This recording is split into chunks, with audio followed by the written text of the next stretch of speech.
June? Yeah, on Spotify. Don't mean nothing to me. And I think it's him. Saw someone on Twitter earlier say that Utopia is still the best album. There's been no better album even since Utopia dropped. And they said from this year. Because it was quoting someone's top 9 albums, like, oh, what's the album of the year so far?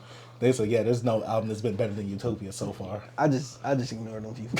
I swear, like this list, like I will. Oh yeah. Once I see Logic or somebody, Eminem #1, I'm like, come on, bro. Yeah, I'm out. Yeah, some people are very wild on Twitter. But Alright, my bad, bro.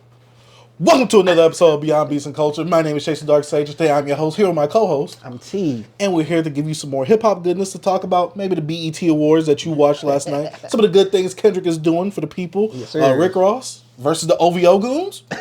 Some new albums that came out, like Meg Thee Stallion, Lupe Fiasco, Lil Yachty and James Blake, which is trash, and Devin Malik. And we got some Southern hip-hop takes that we got to address. Houston's top 10 anthems.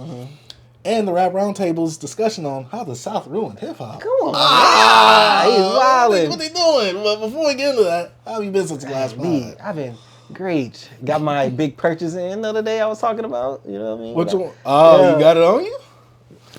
No, where is it? It's not even in my pocket. I think it's in the car, bro. Dang, where is it? It's probably in the car. Maybe it is. I hope so. Oh, no, it's right there on the floor. Oh, snap. I thought that was a game I had on there. Oh, bro, if I don't walk out without this, hey, B, come on, man. Look high class, you know what I'm saying? Right, B. It look a little nice, you know, you know what I mean? Little Louis V. Does it have that RFIC thing where it blocks? Nah. No.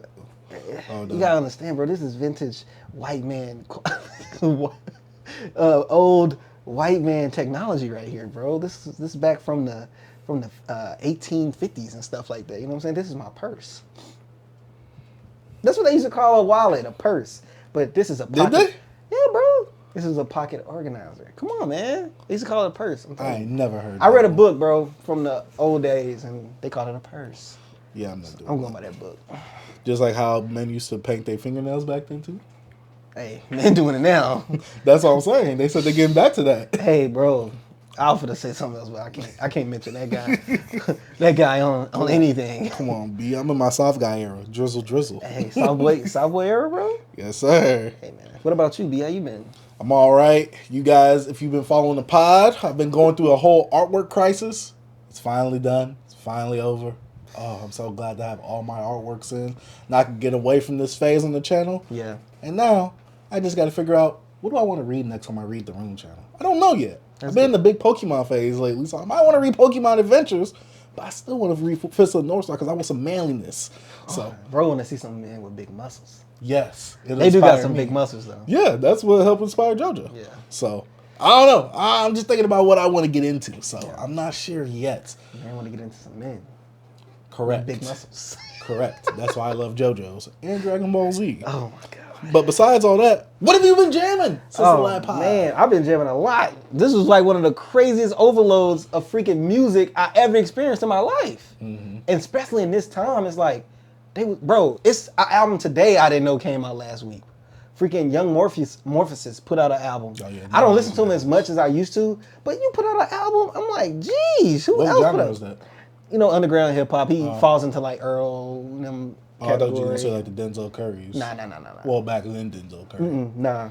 But let me go into my Spotify and I'm going to go to one of the albums I've been jamming. This is the album I actually jammed Saturday. I didn't know it came out, but it's by Wavy Bagels and Drive By. Drive By, I believe, is the producer. Wavy Bagels is the rapper. So, Wavy Bagels and Drive By, I don't know if this is their first collaboration project. I've never heard of these guys, bro. But they got some people on the album that I'm familiar with, like Homeboy Sandman, Fatboy Sharif, Lungs, and I think that's it. Yeah. Anyways, I think they're around affiliated with like the same people and stuff. Cause Drive By, I think I heard of him before. I think he is a producer. I've never. But let's get into this little album. You know what I'm saying? It's real short, 31 minutes, 10 songs. You know what I'm saying? Cool listen, you know, it really smooth raps, nice production.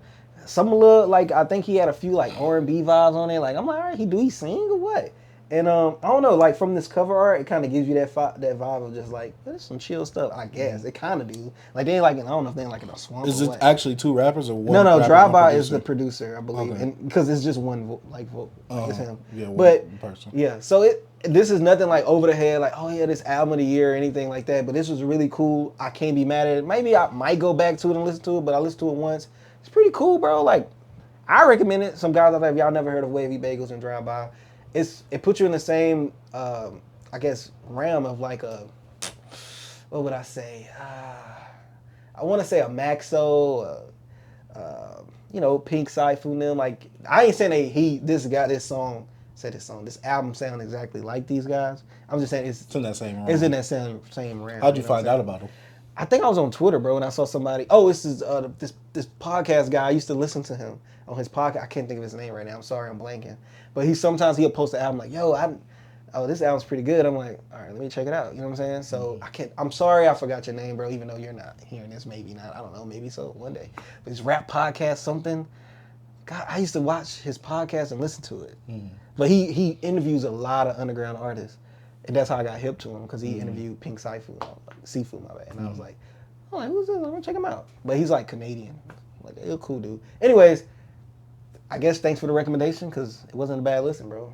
Really easy to listen to. And Fatboy Sharif on here, I rock with him, and Homeboy Sandman is a legend in the underground, you know what I'm saying? So, yeah. Okay. What you been doing? I've only jammed the one album outside of my discography deep dives. So I got 2.5 kind of. And the only one I heard was from Jordan Adetunji. And this is the guy that's on TikTok that has a really viral song going on right now with a little dance challenge called Kehlani. It sounds like a slizzy beat. He sings? So the best way I could describe his music is like it's like an alternative hip-hop. But it's also kind of more leaning on the R&B-ish side because he's a lot more melodic with it. Yeah. So I kind of call it that urban music, like I would say, like I'd give like a Beyonce or maybe a Nicki Minaj or something like that, to where he's not really rapping. Like there's no rapping. He's mostly melodic on all the time, and he raps a lot on Jersey type beats. And so that's to me what made it a bit different, because while I do like Jersey beats on their own, like from artists like AOTY, just hearing someone rap on a Jersey, not rap, but sing on a Jersey beat, and it kind of be melodic and it kind of like flow well. Is he from the area? Like Jersey or anything like that? I'm not sure what area he's from. I didn't do too much looking into him because I heard, like I said, he has a huge song right now on TikTok currently as we're recording this video. Even Kehlani made some TikToks. Dancing to it? I think she danced to it just a little bit. You might have seen that later. But yeah, it's a song about him talking about Kehlani, or his infatuation or crush on Kehlani, kind of.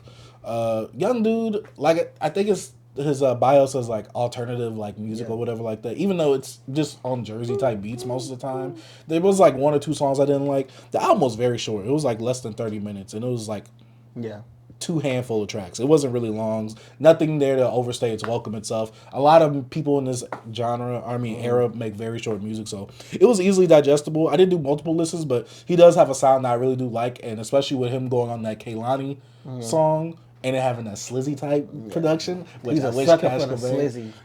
Whoa, no, I'm not. Kind of, but no, I'm not. I love that sound that Cash Cobain does, even though it's like bad sampling, but then there's sometimes good sampling, even though it's not really much sampling happening right there.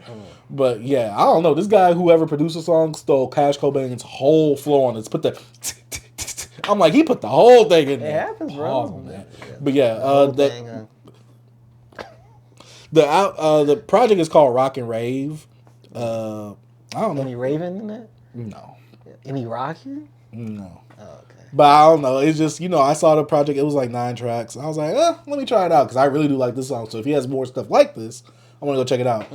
It's a melodic on top of Jersey beats. It was cool. I enjoyed it, but it's not something I'm just going to run back to or really recommend like that yet, because I want to see where he grows from as an artist, or if he's going to be one of those TikTok artists that just get lost in the ether. I don't know.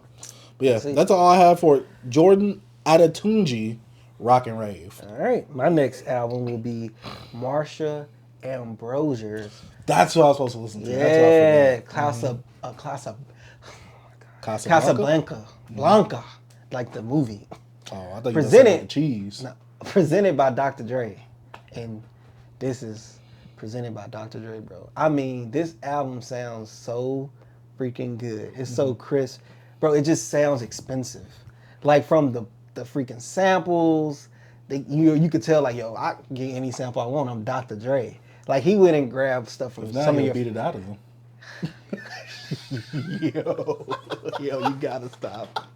Anyways, I mean, he grabbed some songs from some of your favorite Nas samples from like who else? Some like R&B, some good R&B songs, some older R&B songs, like you know what I mean, and like man, even some jazz songs, some Duke Ellington, bro, some John Coltrane, and you know Marsha, beautiful voice, beautiful woman, you know what I'm saying, beautiful soul.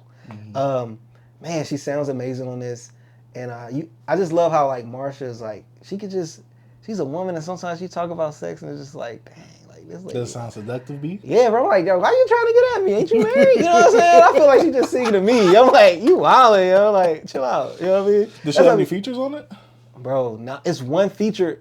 He's not even freaking he's not freaking credited on the album, but it's a man on there, Jay. I thought Is I he liked actually this. singing? He's singing, bro. He's singing, Okay. and it's actually like they're doing like a duet type thing, and like it's not bad. Like I thought I liked that song more than I had a second listen. I'm like, I don't think I like it as much, but overall, man, I really enjoyed this album. Man. I listened to it on I think it was Friday, of course, from work, and then I listened to it back from work, and I'm like, the morning drive to this, bro, it just felt so luxurious, bro. You know what I'm saying? And the set on my ride home, I was like, yo, this is fire. Not in my head like that, but What type of like production was it? Was it more like hip hop, R&B, all that infused into one, man. And on some like Dr. Dre and his team, bro, and B, I'm telling you, this sounds. Does she ever great. rap on there or no? She raps a little. Oh, do she have a rapper or do she rap? Does she rap? She raps a on the little album? bit. She do a little So bit. it's kind of like rhyming. her a bit. No, but she's, you know who Marsha Ambrosius is, right? Yeah, from Floetry. Yeah, she's That's how you say it, right? Yeah, Floetry? Floetry, yeah. She's a singer, but you know, she had a little, you know what I mean? Then she do a little scatting. You know what I mean? Yeah, see, nah, I never heard that. I've only heard her singing like with Nipsey Hussle. And all that. Yeah. But overall, man, if y'all into R&B and y'all like, you know, Dr. Dre's production, not even from like beats, I'm talking about productions, like sound, like bro, you gonna hear everything. And everything is produced by Dr. Dre on the album? You know his team. You know what I mean? Oh, yeah. Yeah. You know what I mean? So He got a house full of ghouls and ghosts. You know what I mean? yeah, I mean, nah, this is very wild. But yeah, yo, check it out. It's pretty good. I enjoyed it. I did want to check it out. I just forgot to because I've been, on my women binge, which this is my last day of doing all the women discographies. Yes. Once I do, I am ecstatic. But since that was it for you on that one, I'll talk about one that has a shorter discography. And we'll get into one discography that I listen to. Sexyy Red. I listen to both of her projects. If I see you stand by Sexyy Red, I believe you see Tupac.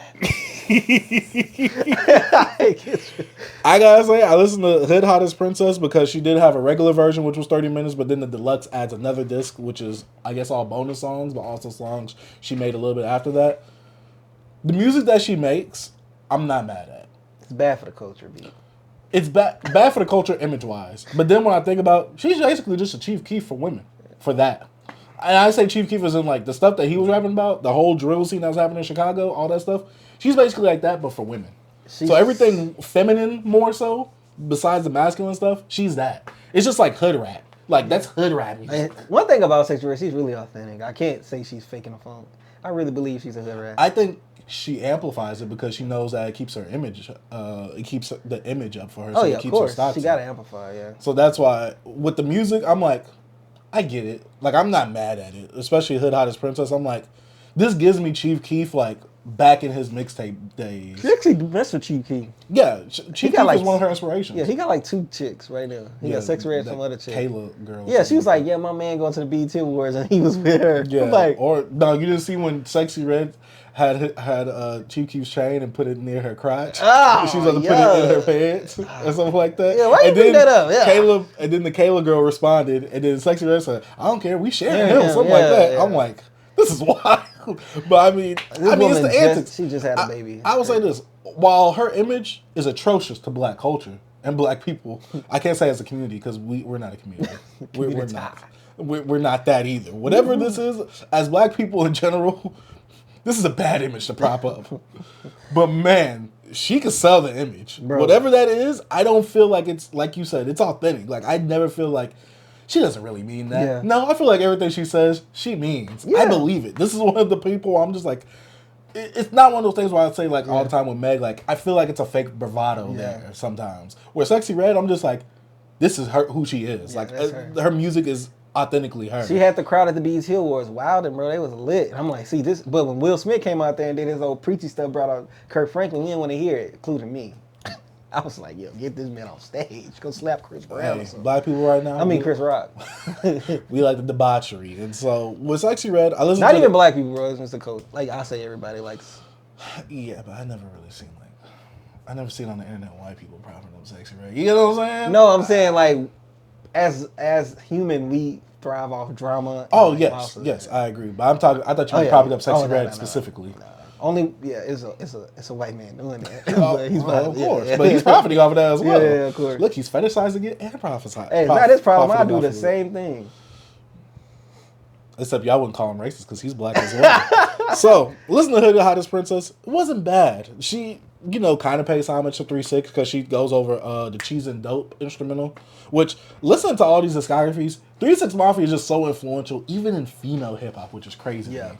So, we go from that project, which I thought Hood the Hottest Princess, I'm like, what that is? I'm like, she captured lightning in the bottle. Yeah. I'm like, I get the appeal. I'm like, there's nothing like to where I'm just like, oh, this is horrible music. Like, for what she's going for, she accomplishes it. So, it's not a bad project. But then I went to the Sexyy We Trust, and this is the problem I had. I'm like, you caught lightning in the bottle. This is very redundant. Wow. Like, you got some hits on there, like the Get It Sexy, especially with the whole music video and bringing Soulja Boy in and having the Hurricane Chris sample.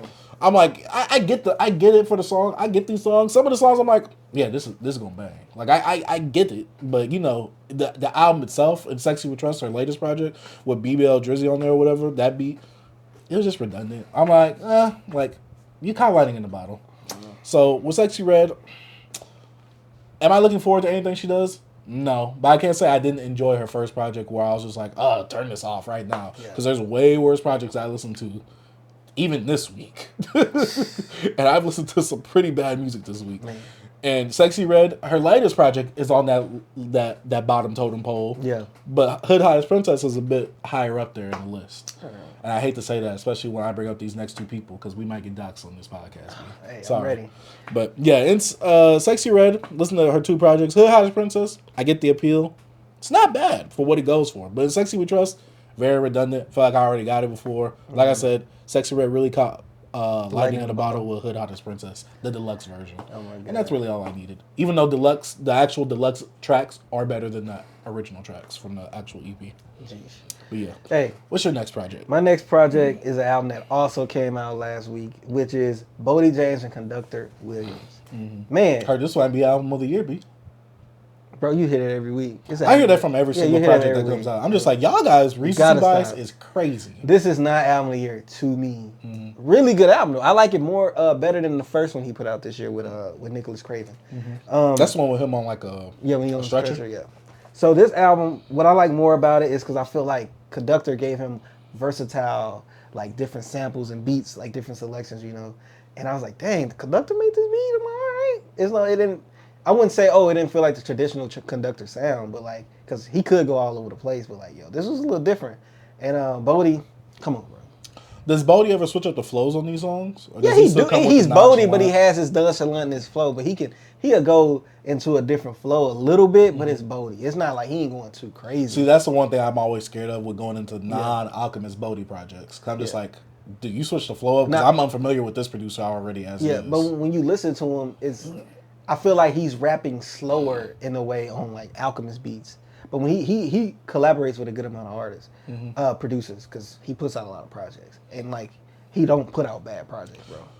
So my thing is, when it comes to a Bodie James, do you think the only thing that's keeping him from being stale because he comes out with so much is because he's such a good lyricist? I think it's because he's a good rapper. And he can say things, like Bodie has really good wordplay. And he just uses certain things. It's like, he just, the wordplay he uses, like, oh my God, this just sounded so dope. Mm-hmm. And like, he do it so, like, effortless. Mm-hmm. Like, it's so easy to him. And him having that flow. He actually had his son on the song on here. Mm-hmm. Son was wild. Like, was he actually rapping? He was trying to rap, but he's a kid. Oh. Like, he's like 12 or something. His oldest son, I believe. Okay. Yeah, his name Bo Jack, I think. Something like that. He was out there cussing and stuff, bro. I'm like, Bodie, why you let this little dude cuss?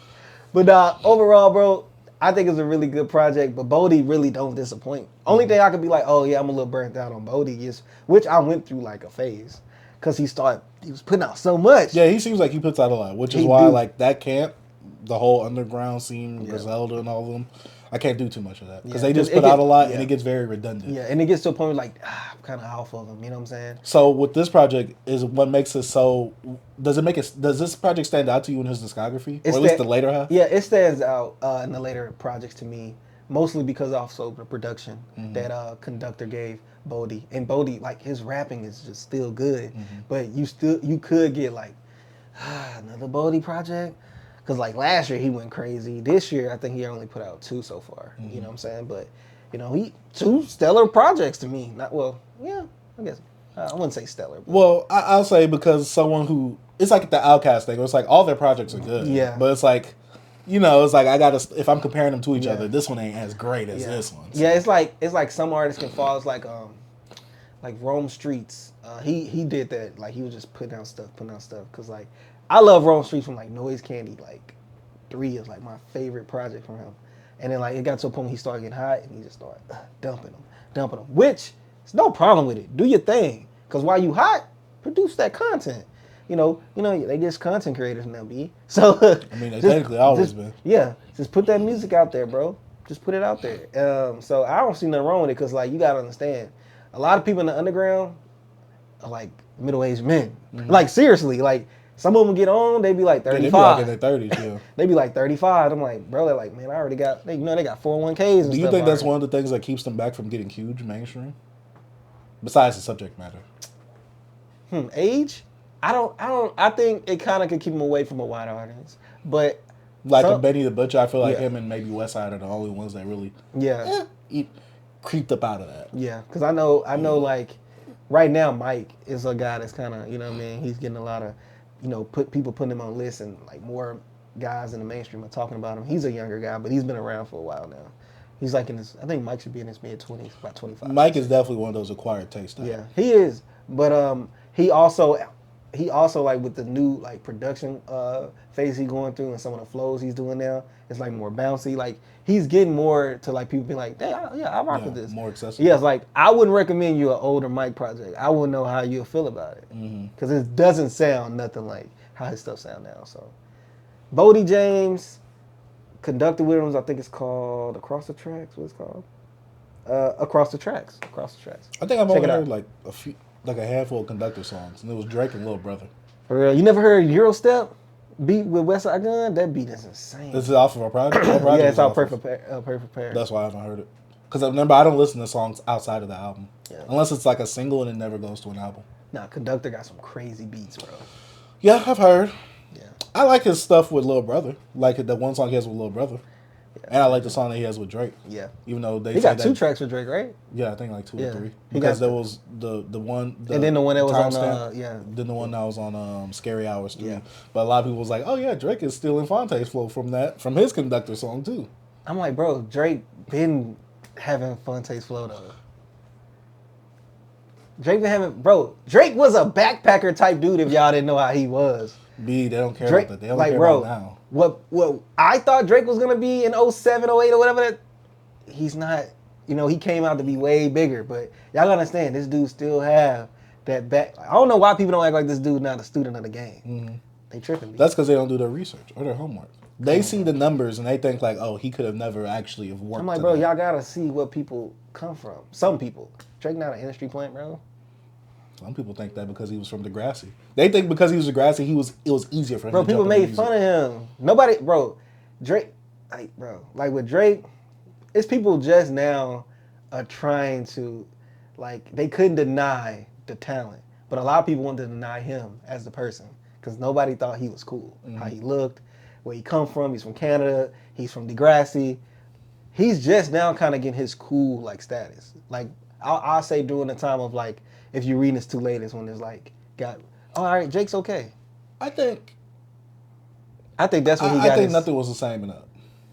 Nothing was the same. It was getting a bit shaky because he didn't start from the bottom. Yeah, people was like, that's what I'm saying. But you also got to think about songs like I'm On One and No New Friends. So that's why I'm also counting. No, people love that song. But I'm talking about his, like, people started getting, like, okay, Drake's okay around that time to me. In my, like, I always thought he was corny. I still do. So it's like, it's nothing wrong with that. But as a rapper, I've been a fan of him for years. So him as an artist, I have no problem with it. Him as he just seemed, corny and fake to me. Based off of what I see from Drake, because obviously we don't know, I like him. He's a troll. I love trolling. Yeah, I'm saying he didn't start getting comfortable doing that till later. Yeah, until he got. But that's when he was basically. No, I'm saying like that's when you started being. When you get a little confident. You know what I'm saying? But Drake is the guy. He is funny. I will say that he's funny because like you gotta understand like he knows who to be funny with. It's like with him and Joe Budden, right? When they beefed, he's like, I'm not gonna rap against this dude. Like, no way. Yeah, he did one verse and he just stopped. Like, I'm not gonna rap against him. Like, I'm not. But he was cracking them jokes at Papa when he was live and say, wow, the pool party looked dead. Or like, do stuff. It's like Drake knows who to rock with. He knew like him and Kendrick going back and forth because it's been 10 years from the old them throwing shots at each other, bro. And it's like, no, the crazy thing is, bro, like thinking about all the shots they threw and then what we got, it's crazy. It's kind of what vibes it gave me, B? What? The beginning of freaking Marvel, and you get to the end game, and that's how I felt when I started thinking about dang, they actually was beefing for 10 years, throwing shots at each other. Over it's control. Yes, bro. But I feel like there has to be something more. No, I think it was more from. I think even with Buried Alive, and just Kendrick was speaking in the perspective of Drake. You know what I mean? And just talking about that, and just dang, it's. Kendrick never really liked Drake, I don't believe, bro. I don't think he never liked him. I don't think he ever liked him. Kendrick's... we'll talk about I don't think he ever liked him, bro. I think he did. But I think it's one of those things because he looked up to him, but once he got to his level, that's why I think Kendrick was like... Because he wasn't on his level really in 2013. No, I'm saying once he got into his... I don't think he ever liked him, B. Because what Drake did. I think Kendrick been a backpacker at the time, and Drake being his rapper, and people, you seen? I don't think, because even in old lines, he said stuff like, "Oh, she like Drake, and they ain't that better. They ain't that much better than me." Like he said on the Kendrick Lamar EP or something like that. So it's certain things, bro, that people you go to people's old tweets and you see what they really say about artists, and they start working with them. I feel like Kendrick got to that point and got to the point when Drake was just being sensitive, and he was just like, "F it," because I remember all them interviews Drake was doing, bro. He was wild, and I'm like, why he so sensitive, bro? He was the only one really wilding about that freaking controversy. Hey, because he did not want to do that at that moment. He was he wanted to keep his pretty boy image up. Bro, it was so crazy. But bro, I remember, didn't Drake have a beef in '09 with a Toronto rapper? Oh, see, I don't know. Maybe the earliest beef I know of is Common, and supposedly he took an L. I don't think talk about that later. Yeah, I don't think any of them really took an L in that one. That was just... I think Common did. Because don't nobody remember Common. And everybody, whenever they do talk about Common, they talk about the Canada Dry line. They make fun of him. Yeah, that's the only line that's is it good or is it bad? It's more laughable or whatever. Yeah. It's I don't know. I don't think it was we can talk about it. But anyways, what were we talking about Drake now? Because we went from you listen to the Conductor Project. That's and then you said people Conductor stuff. Yeah. Unless it was Drake or little brother. Yeah. But that's my last project. I don't want to keep going on. We got so much stuff on the dock. All right. I'm gonna go into an easier one. Right. Even though I finished that one today. I listened to Cardi B's discography. That's one. That's 3. Oh, you listen to the mixtapes? Yeah. Oh my god. It's discography deep dive, B. Listen to Cardi B's discography recently. Listen to Gangsta B Music Volume 1. I remember when that dropped. Gangsta B Music Volume 2. Is she getting head on that cover or the second one? That's the first one. Yeah, I remember that. I remember it came Invasion of Privacy. Yeah, that's the album. Wow, Gangsta B Music has to be the worst thing I heard this weekend. This is one of the worst things I've heard. Gangsta B Music, I don't know what was happening. This I know she ain't had no writers. No, she had writers. She must have fired them. Nah. Because on Gangsta B Music Volume 2, I'm like, all right, this is the Cardi that I know. Yeah, them writers was a cousin, a homie, Oh, so people off the block. Not actual professional writers. Yeah, Gangsta B Music Volume 1, that project was bad. It opened up with a Breakfast Club interview of her on there. Oh my God. She tried to do some different kind of personal songs on there, and they just were bad. She had one person, like, there was one song, she was like, if he's like a music geek, you should stay, and stuff like that. She tried to get soft. I'm like, this is bad. Like, I love Cardi B on like Instagram and stuff. I used to follow her, bro. I used to be dying, bro. She's a really good personality. Yeah, she wasn't that on this game. I know, when I remember when she put out me, I'm like, why is she taking this route? Because I remember when she got on Love and Hip Hop, and then she started making music. I'm like, why is she getting on the music? Hey, look what happened.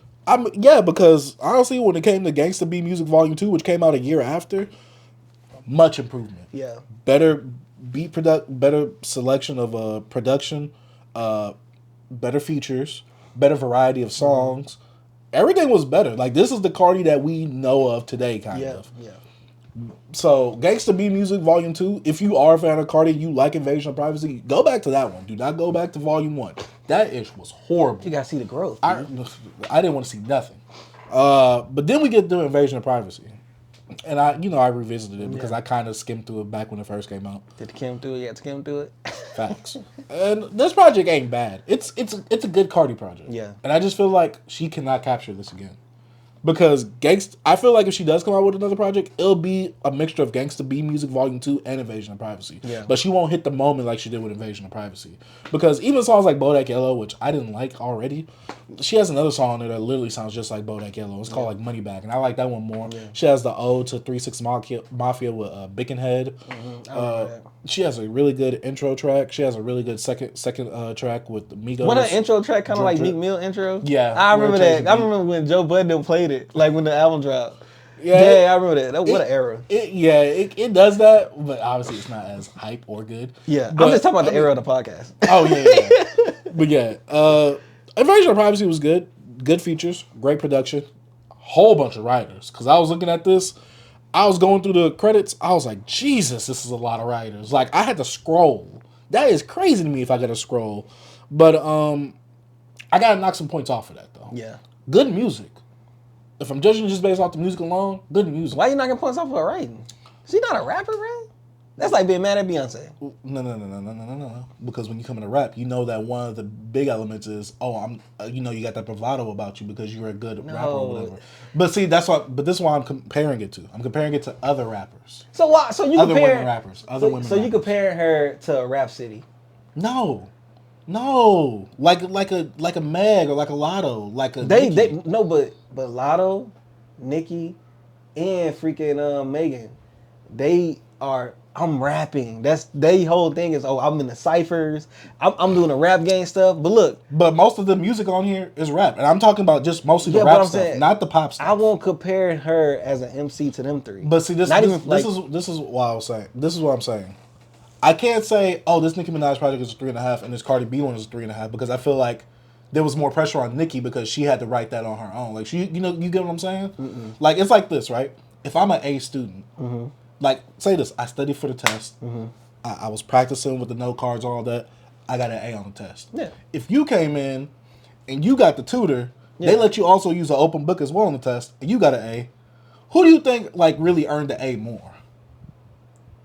What do you mean?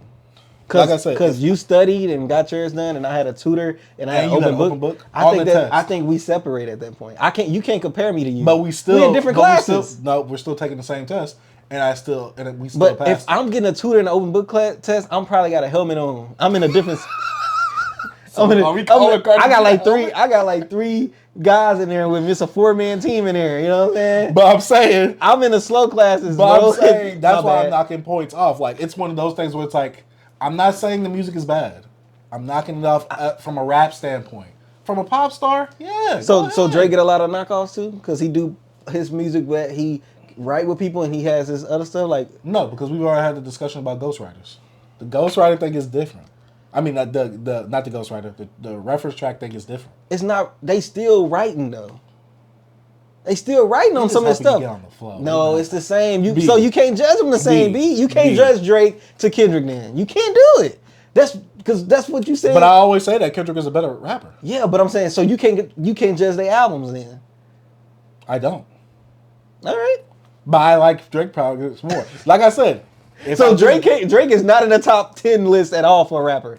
No, he is. How? Based off influence, impact? No. Yes. As a rapper, as an MC. Not as as an MC? not as a overall artist. Oh, just as an MC? Yeah. No, why would I do that? Okay. No. Okay. No. I wouldn't put him as top 10. Yeah. I'm using But this. I'm saying as music. You using that tape? Overall, I'm as using a this, rapper? bro. Oh yeah, Drake out of there.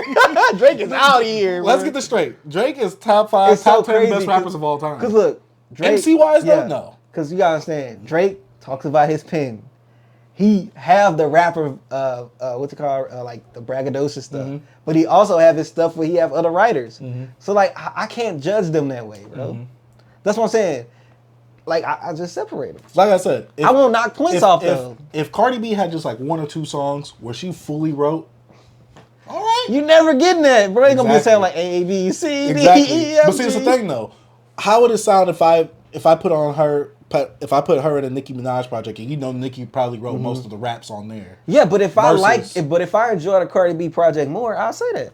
No. You can say, I just said that. I said Yeah. you could enjoy the project, but I'm saying in terms of me like actually ranking it and putting that into perspective of like, oh, this person worked a little harder because you know they went the extra mile to do that themselves. But what if they raps worse than the raps that she did all together with her entourage? Oh, it's still bad, but also it's like giving this person it's like giving the failing kids a curve.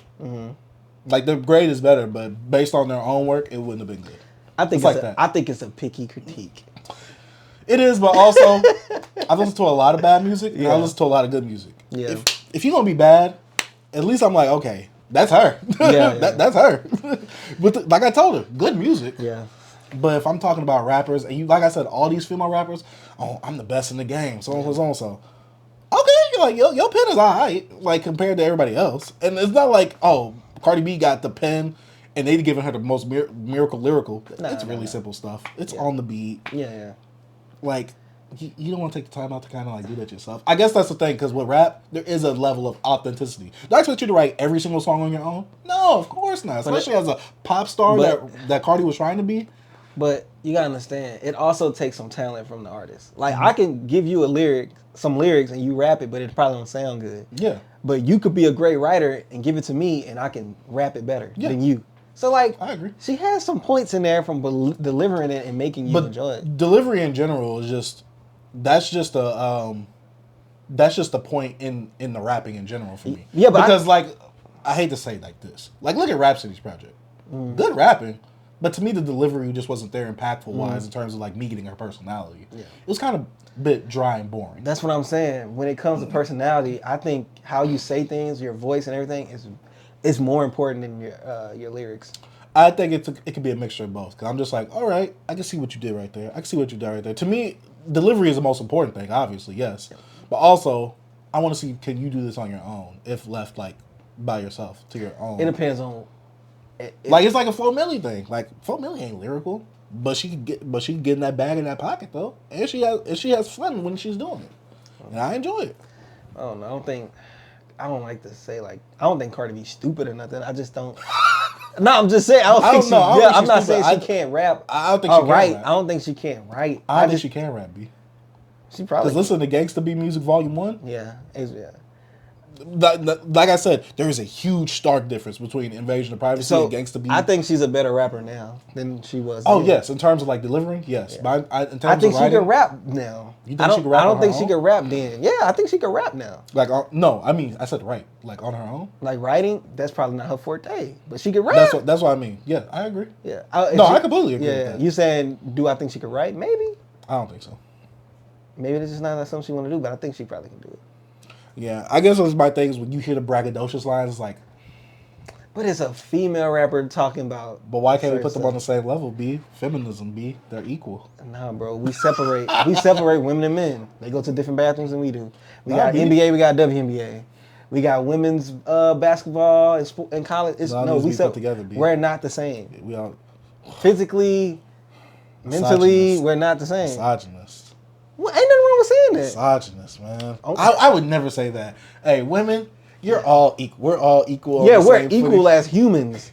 Like, but we're not that. equal physically and stuff like that. Yes, we are. B. We're not. Oh, either way though, Cardi B, Gangsta B Music Volumes 2, and Invasion of Privacy, good projects for Cardi B. I'm not going back to these ever, but I can see where the appeal is. I have no problem with it. And I do want to eventually, after all these deep dives, want to make a playlist of all the girl rap songs. I'm like, okay, this is jammable. This is jammable. This is my curated playlist of some of the women and their jams. I see. You getting your little rap caviar on for the women? Yes, called it BBL raps. Oh my god. And the last discography I got to get into. What did you do? Boy. Nicki Minaj. Yeah. I did it. Shoot, I listened to like her. I listened to her Beam Me Up Scotty, Pink Friday. Beam Me Up Scotty was one that everybody listened to back then. Did you go back and listen to it though? No, because it's different from the. Oh yeah, they don't have all the original samples. And all that plus she added extra tracks. And she used to rap off of the beats and stuff on there. Well, she got some of that on there, but it's just the fact of like I've heard Beam Me Up Scotty plenty of times. Like Pink Friday and Everything Up, I have not heard like multiple times. Yeah. So I went through Nicki Minaj's discography. Moment for life. I'm not gonna lie, I had a whole different perception from Nicki Minaj. It's not a great one. I went back to Pink Friday, the complete edition. I wish I can have this moment for I like that song. That song's not bad. But this is the thing though. Nicki Minaj has some of the most bloated projects I've ever heard. Oh, most definitely. It was a chore getting through this music. And literally, if she would have condensed it down to under an hour, I think I would have digested this whole discography a lot better. So each of her albums is over an hour. They over an hour and 10 minutes. Even as they got newer? Like the new one, like the one that came out this year? Pluto Was or it this whatever? year or last year? It came out last year, but she had 2 deluxes on top of that, where she added 3 songs. This first deluxe came out with 2 extra songs. Then the third deluxe came out with an extra bonus song with Future, which is why it's called Gag City Pluto Edition. She just added 1 song with Future on it. I'm just like, aight. But she's milking it. Trust me. If you look at her discography on Spotify, she milks this. She is milking the rap game. Like, this is the one artist where I'm like, yeah, she is milking this. Because I remember I went to, what project was it? Pink Friday, Roman Reloaded. Yeah, there's a regular one. There's the re-up one. There's the deluxe one. And there's the deluxe edition one. I'm like, why the F is there so many versions of this album? This is, B. This is one of the roughest discographies I had to go through. You didn't listen to all that, though. No. I was like, I'm choosing one. I'm like, I'm not doing all this. Like, that. I'm not going through all that. That's crap. That's bull crap. And so I went through all her projects. I went from Pink Friday. And I had to skip around because I'm just like, I tried to read some people say like, oh, what's the best Nicki Minaj project? A lot of people say they like Pink Friday, Roman Reloaded. I remember that one. I do not like that project. I do not like that at all. The last Nicki project I listened to was Queen. Well, I went to Pink Friday, then I went to Pink Print, then I went to Queen, then I went to Pink Friday 2, then I went to Pink Friday, Roman Reloaded. Pink Friday, it's cool for what it was back then, especially back then. It definitely serves the time. It definitely has that era of pop that was popular at that time as well. Nicki, you could see her stardom in that. Songs where she stands out, like Roman's Revenge with her and Eminem. The remix with Lil Wayne, to me, wasn't as great as the feature with Eminem. I mean, that's Eminem's bag, where you get into that zany rap. He's such a better rapper than Lil Wayne. I agree, but I digress. So yeah, Pink Friday was cool. I was like, all right, this is the bar. You got to either go above or below. Like this is the bar right here. I went to Pink Print, the deluxe edition. I thought this project, because it's Pink Print, we got Blueprint. I'm like, obviously there's some nod to Jay, but it's Nicki. I just did it on him. I remember that. That was on Pink Friday. Yeah, I know. I'm just saying. I'm going back I like to the that track song. list. No, I remember. I'm just saying. I'm just going back. I went to Pink Print. This album is so bloated. This album felt so directionless. And I hate to say it like this, Nicki makes the same album every single album, except for Pink Friday, Roman Reloaded. But and Queen, every album is basically the same. I'm just like, this Pink Print album, I'm like,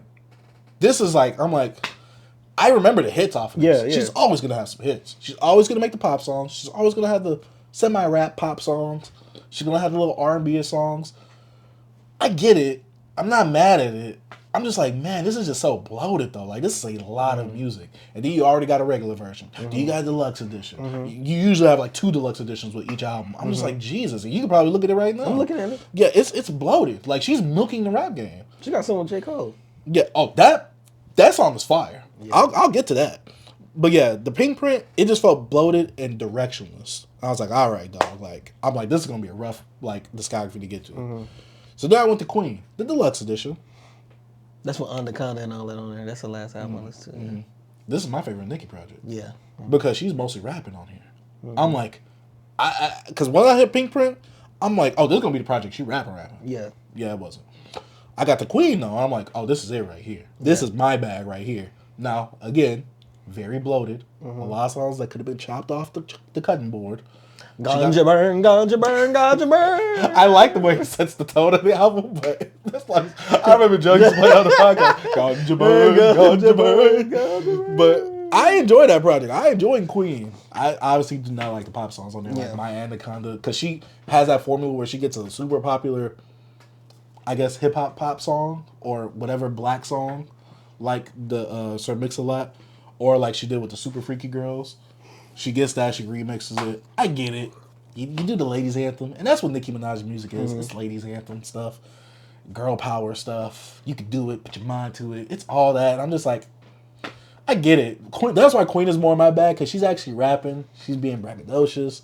She's just doing some stuff where I'm like, I like this a lot more. And she has some callbacks to like Biggie and New York hip hop. You're like, okay, she's a hip hop head. It's like, why aren't you tapping into that bag more? I get it. It's a money play. You playing the money game, the mainstream game. I get it. So down with the Pink Friday 2. Gag City Pluto edition. This is the latest one.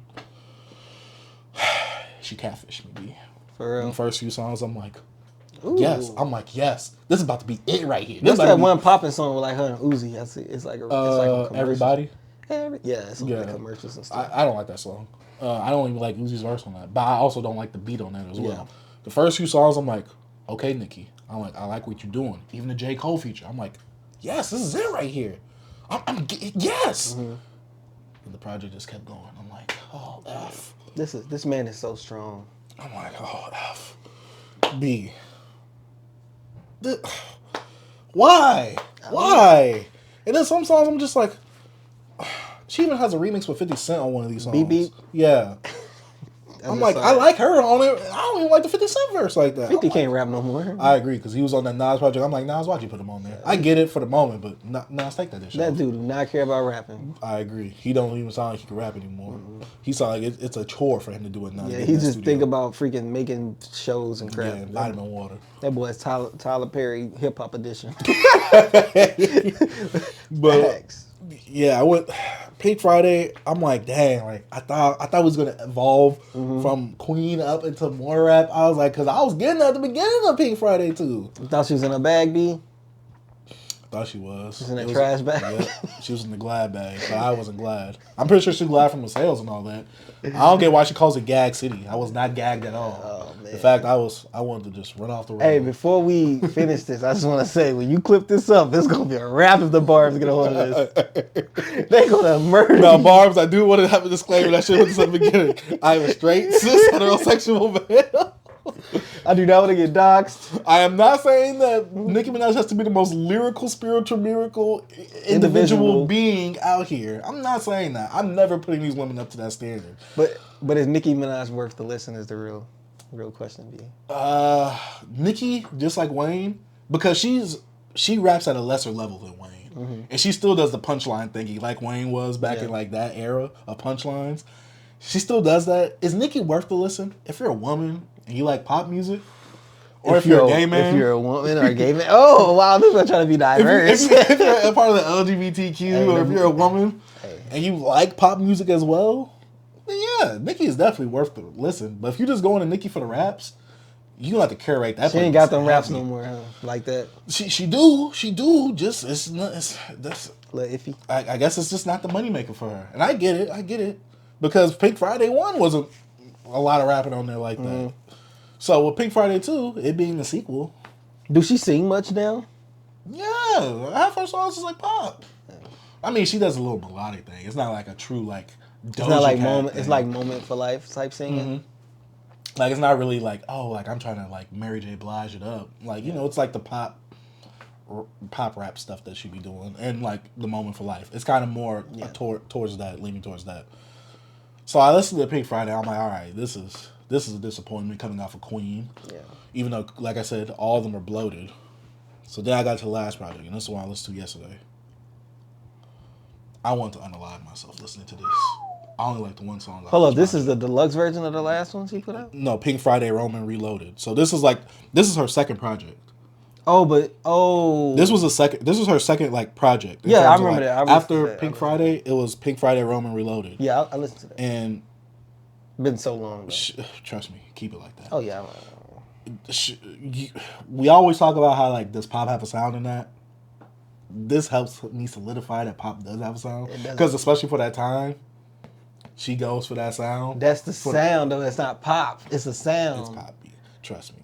Even when I was looking online, yeah, Nicki tried to go for for the pop angle on this album. That's why I told you.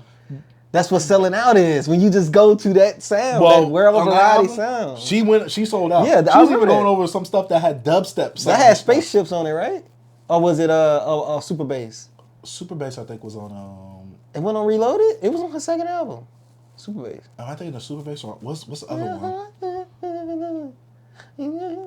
What's the other big song? They got that boom, boom, boom, boom, boom, boom, boom, boom. It's either on Pink Friday 1 or 2. But either way, this project made me want to unlive myself. No, I remember this. I remember the whole thing. Yeah. This is when people say, "Oh, he went pop, she went pop."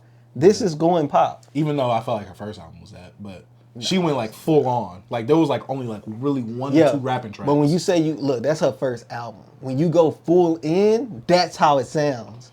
And it didn't. Yeah. Like to me, like people make fun and say, "Oh, Drake's a pop artist." Drake is not a pop artist. Drake has pop songs. He's really popular. Blah blah blah. That she went for the pop sound. Mm-hmm. Katy Perry, all them, she went into that lane. That's what I was saying. Yeah, No, I'm saying that's why when I say it's a sound, it's not a sound. It's the formula. Yes, it has its own like, the formula of like, oh, make this fast beat. They have this simple hook. It's the formula of it, but not a sound. Just a sound. I talked with this with my manager, bro, and he's you think I like music? Like, he blows me out the water. Like, and we talked about it. He's like, yeah, I understand when people say the pop. I talked to him about our conversation. But he like, yeah, pop is a formula because, popular music. And he broke down everything I said. He said the same thing. I'm like, I do it. But I understand what you're saying. But I'm trying to say, technically, it's not a sound. Man, ain't got a sound. I know what you're saying, but it's not. It's not a sound. Either way, this project, I wanted to pop it off. You want to pop it off, B? I wanted to just like, can we just delete this from Spotify? Like, can we? Because this project was just not good. She has one song on there. I'm like, I only like it because Nas is on Super Bass? No, I didn't like that. It is a song with Nas. Oh yeah, it's her. I remember the video. Her, Nas. I forgot who else. See, all of on Nas weenie, and people thought they was dating. I thought they was dating at the time. I thought they wasn't. I thought it was just a little like because they was promoting. Oh, maybe I don't know. I thought they were just promoting the song because he was in the music video. But with Nicki Minaj, just to summarize this whole piece, bees in the trap, bees in the trap. I didn't like that song. I remember that song too. I remember that. I just Starships on here, yeah. I can see why Nicki is an influential figure for women, especially in the music. I think it's on Pink Friday. Look at Pink Friday Complete. See, are you looking at the complete versions? No, I'm just on the regular version. You need to go to the complete version. She got the deluxes, completes, all that. Dang, it is. Yeah, that's why I was like, it had to be. I don't remember it being on there though. Like when I listened to this version in 2009. Yeah, remember I told you I listened to the complete. I listened to the most complete forms of each of these albums. And trust me, I wanted to uncomplete myself. Yeah, I lost brain cells listening to Nicki Minaj. And Nicki Minaj ain't a bad rapper. Like, she's not a bad artist at all. You could definitely see, like, her influence on the game amongst all these female rappers that's out right now. Like, her influence is, like, very heavy. Like, when we talk about top rappers with influence, impact, even if we go percentage-wise, then Nicki Minaj would be in there. Yeah. Because all the women that's rapping now, they had to take something from Nicki. Yeah, she the greatest hip-hop female artist of all time. Yes, I agree. She is. There's no doubt about it. I kind of wanted to be a bit apprehensive with that one. But I'm like, who are you going to compare? I agree, but also, to me, she doesn't have an album where I'm just like, that's it right Oh, no, never. Like, I get it, like, in terms of, like, notoriety, in terms of, like, popularity. Like, yeah, that's it right. Like, all of them are it. Because wasn't Nicki pretty more popular than Drake at one point? I think so. Yeah. Like, at the beginning of their careers. Yeah. But like I said, at the beginning. Like, when Super Bass Line came out, she was blowing Drake out the water. Yeah. But yeah, Nicki, she only has like one, maybe two good projects for me. I'm not counting Beat Me Up, Scotty, because I haven't listened to that one in years, but I've listened to that one so many times. Nicki's not for me. Yeah. Nicki is, like I said, one of the most impactful, one of the most influential women artists of all time. I can't say artists of all time because I don't know what men she's inspired, so I can't really say that. Saucy Santana. Yeah, there you go.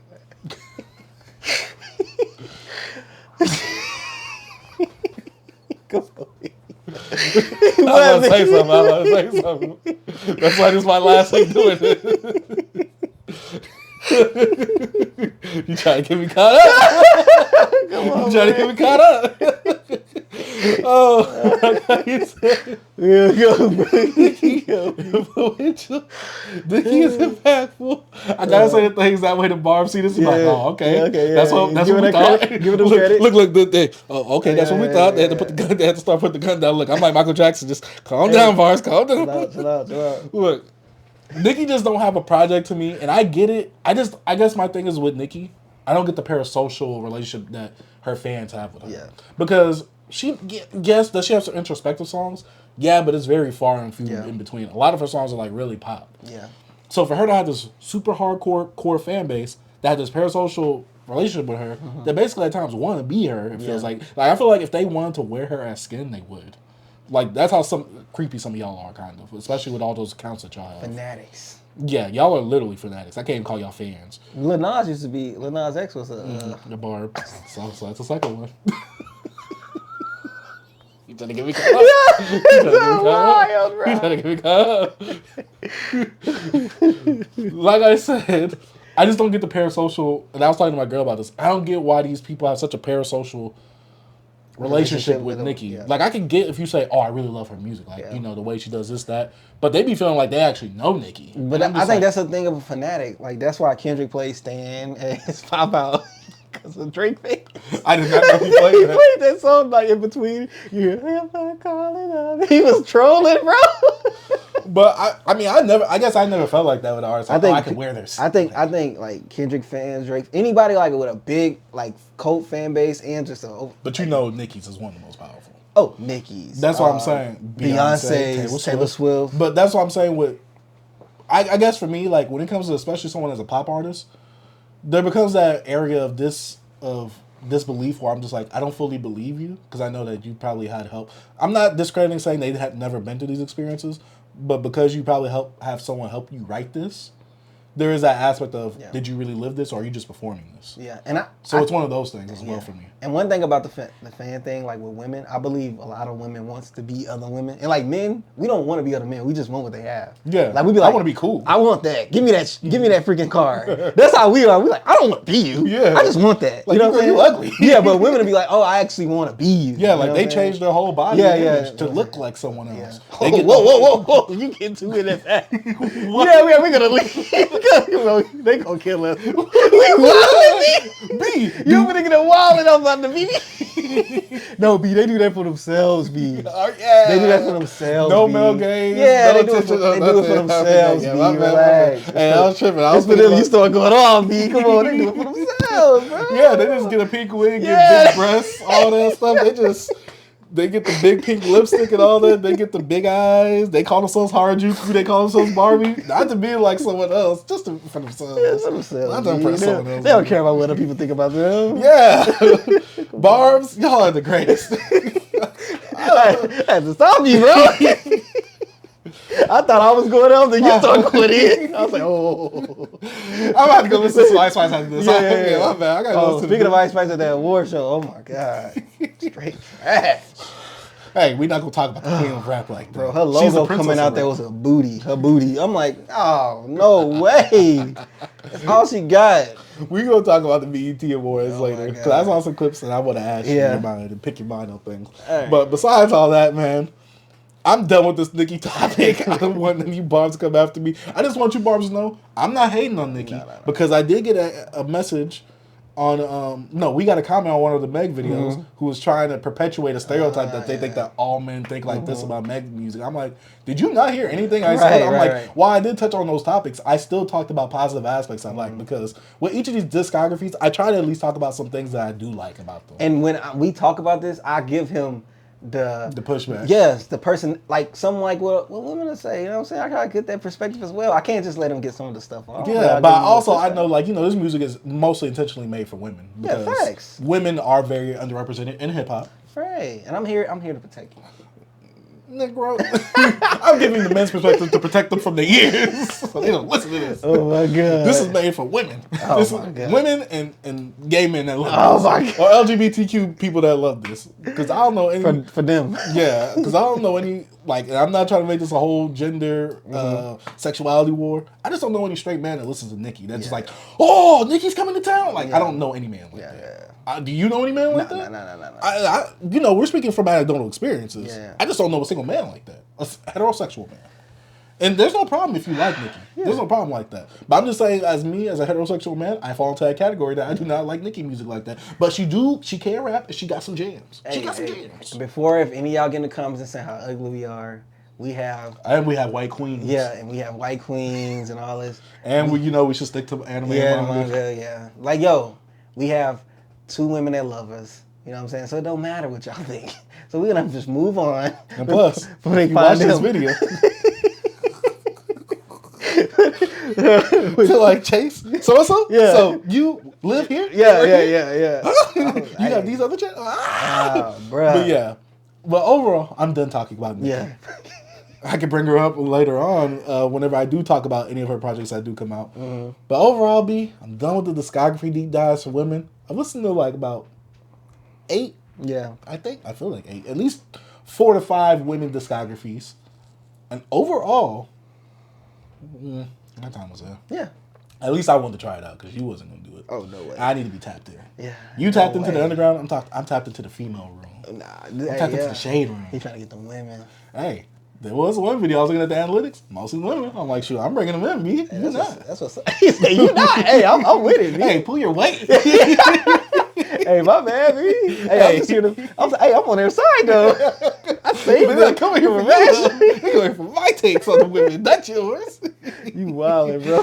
Oh man. Well, let's go ahead and move on to the news section of the podcast. And we gotta talk about what's good for the culture. Yeah. And recently, Kendrick Lamar and PGLang, Kendrick Lamar's, company label. Company label. I'm not sure exactly what all PGLang is. Yeah, I think they're gonna. Yeah, I don't know. Yeah. I want a PGLang hat though. I like that hat. I haven't seen with the LA. Oh, and with the P? Yeah. I like that. I like that hat. They recently donated $200,000 to local LA charities and community initiatives. Yeah, that's what's up. And some of the stuff that they donated to was Alma Backyard Farms, Boys and Girls Club of Carson, Boys and Girls Club of the LA Harbor, Brotherhood Crusade, Color Compton, Compton Advocates Coalition, Compton G Earls Club, Dream House LA, whole bunch of stuff that they was, donating to. And I do want to shout that out because even though some people might think I'm a Drake glazer on the pod. Nah, man, we support things that's good, especially like stuff like that community work. Come on, bro. Like, I don't know if you ever put out that video. We haven't put it out. Oh yeah, talking about community work. Giving back to. Yeah, I don't think you have to do this. No, you don't. You know, but like because we don't look at actors like that. Yeah, we don't look, bro. We don't look at no white. I'm pretty sure no white people be like, Taylor Swift needs to get back to their community. Hey, bro. You heard that Garth Brooks is back to the trailer park? No. It's us, bro. I know. But like, I appreciate what you do. It's just the kindness of your heart, or for a tax write-off, whatever it is. Hey, either way, you helping yourself and you helping them. I will say this: this could be like a Mr. Beast ploy thing, where a lot of people hate Mr. Beast because he does all these good things. But I'm just like, if someone doesn't document it, then y'all gonna question if they do it. But if they do document it, then y'all be like, why'd you do that? It's like a lose-lose situation. And then my thing is like, people are like, Mr. Beast is profiting off this. He's evil. I'm like, all right, at least he's profiting off of it. He's doing something good in the mix of it. Y'all guys ain't doing nothing. Y'all just judging. Right. Like I watched this channel. They call DW Detailing, right? They detail cars. And what they do, they like to find rare cars, and they'll watch the car for free. Yes, they're making money because they put it on their YouTube, but it's still something nice they're doing. Yeah. They like restoring people cars for free, even though they still getting paid for it, but it's still dope. It's a win-win. It's not a loss on the person who's receiving it. That's what I'm saying. Also the thing is this, right?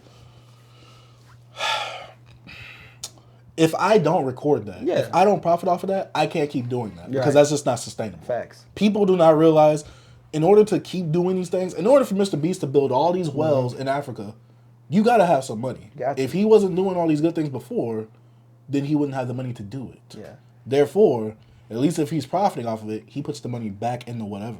I'm going to say one thing and we can move on because this might ruffle some feathers. Oh. Y'all get at them churches. See who they donate to. Hey, to the pastor's Bentley. All they do is, focus on them. I ain't gonna do it, bro. Let me chill out. What's next on the docket? Because, bro, I swear, bro, oh my God. It's so much. I be want to say V. I be want to get off my little chest, but I can't.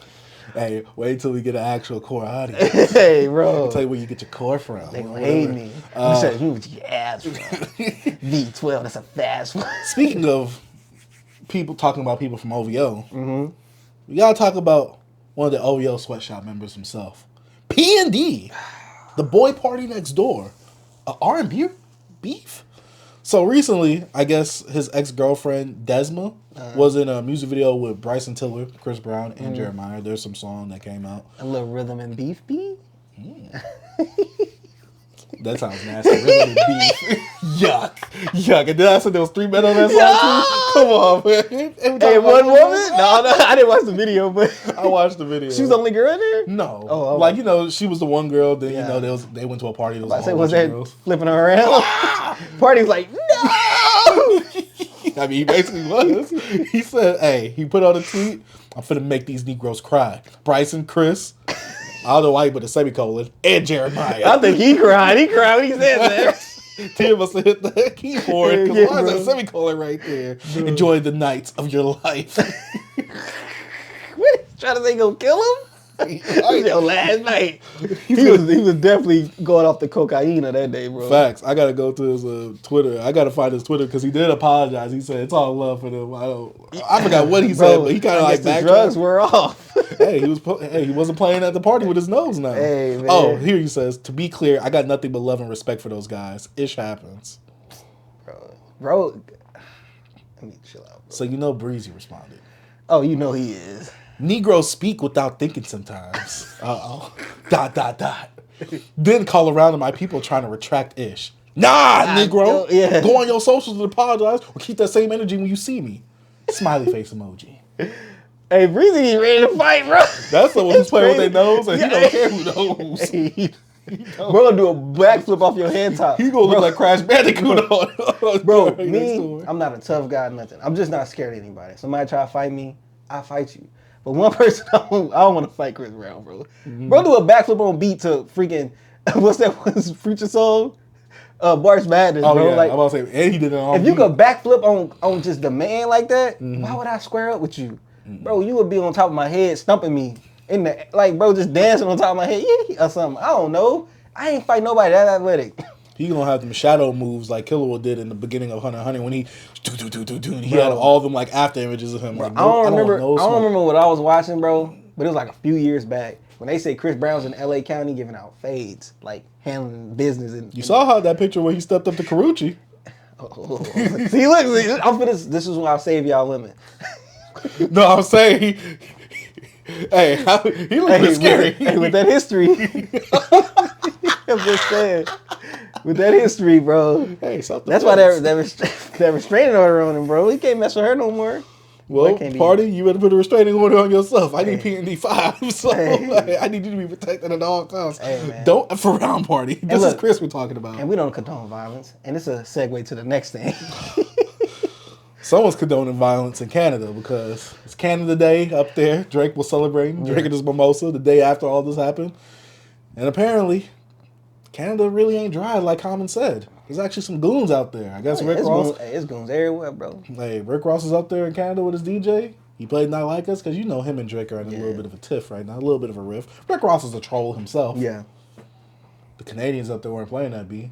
Nah, they weren't, man. They don't try to was they throwing out the N-word like that? Was that a white dude, bro? I'm not sure. But I'm pretty sure. I was hearing, I was like, bro, hold on. But you know, obviously they don't have the cultural, weight to that type of word up there. Nah, they know, bro. No, they know, but they don't have the cultural weight. I'm like, I don't know if it was, I don't know, they just threw me off. I'm like, I just see a white dude that socked him. Is he the one that's saying it? But I saw some black dudes, beating up that security guard. Yeah. Hey, Ricky just watched it, bro. Hey, wait, we don't condone violence. We don't condone violence, but I don't know how this got violent. Like, I keep telling you, B, these people are making this beef their personality. Yeah. They're making. I'm like, why? Why are y'all so attached to this? And like, why? I'm not for the bro. This is just okay. Now Rick Ross get touched, right? Because of that. Now, what happens with Drake people coming into Miami and stuff? Like, this is where we don't want it to go. We just want to keep it on beats and out the streets. So Rick Ross, yes, you trying to troll, but bro, be respectful. Like, I wouldn't play that song there. Just even if I didn't feel like nobody's finna beat me up or nothing, I'm just out of respect. I'm not finna do that in his city. I don't know. I just think that's disrespectful. Well, apparently, Not Like Us was like #1 in Canada. It was.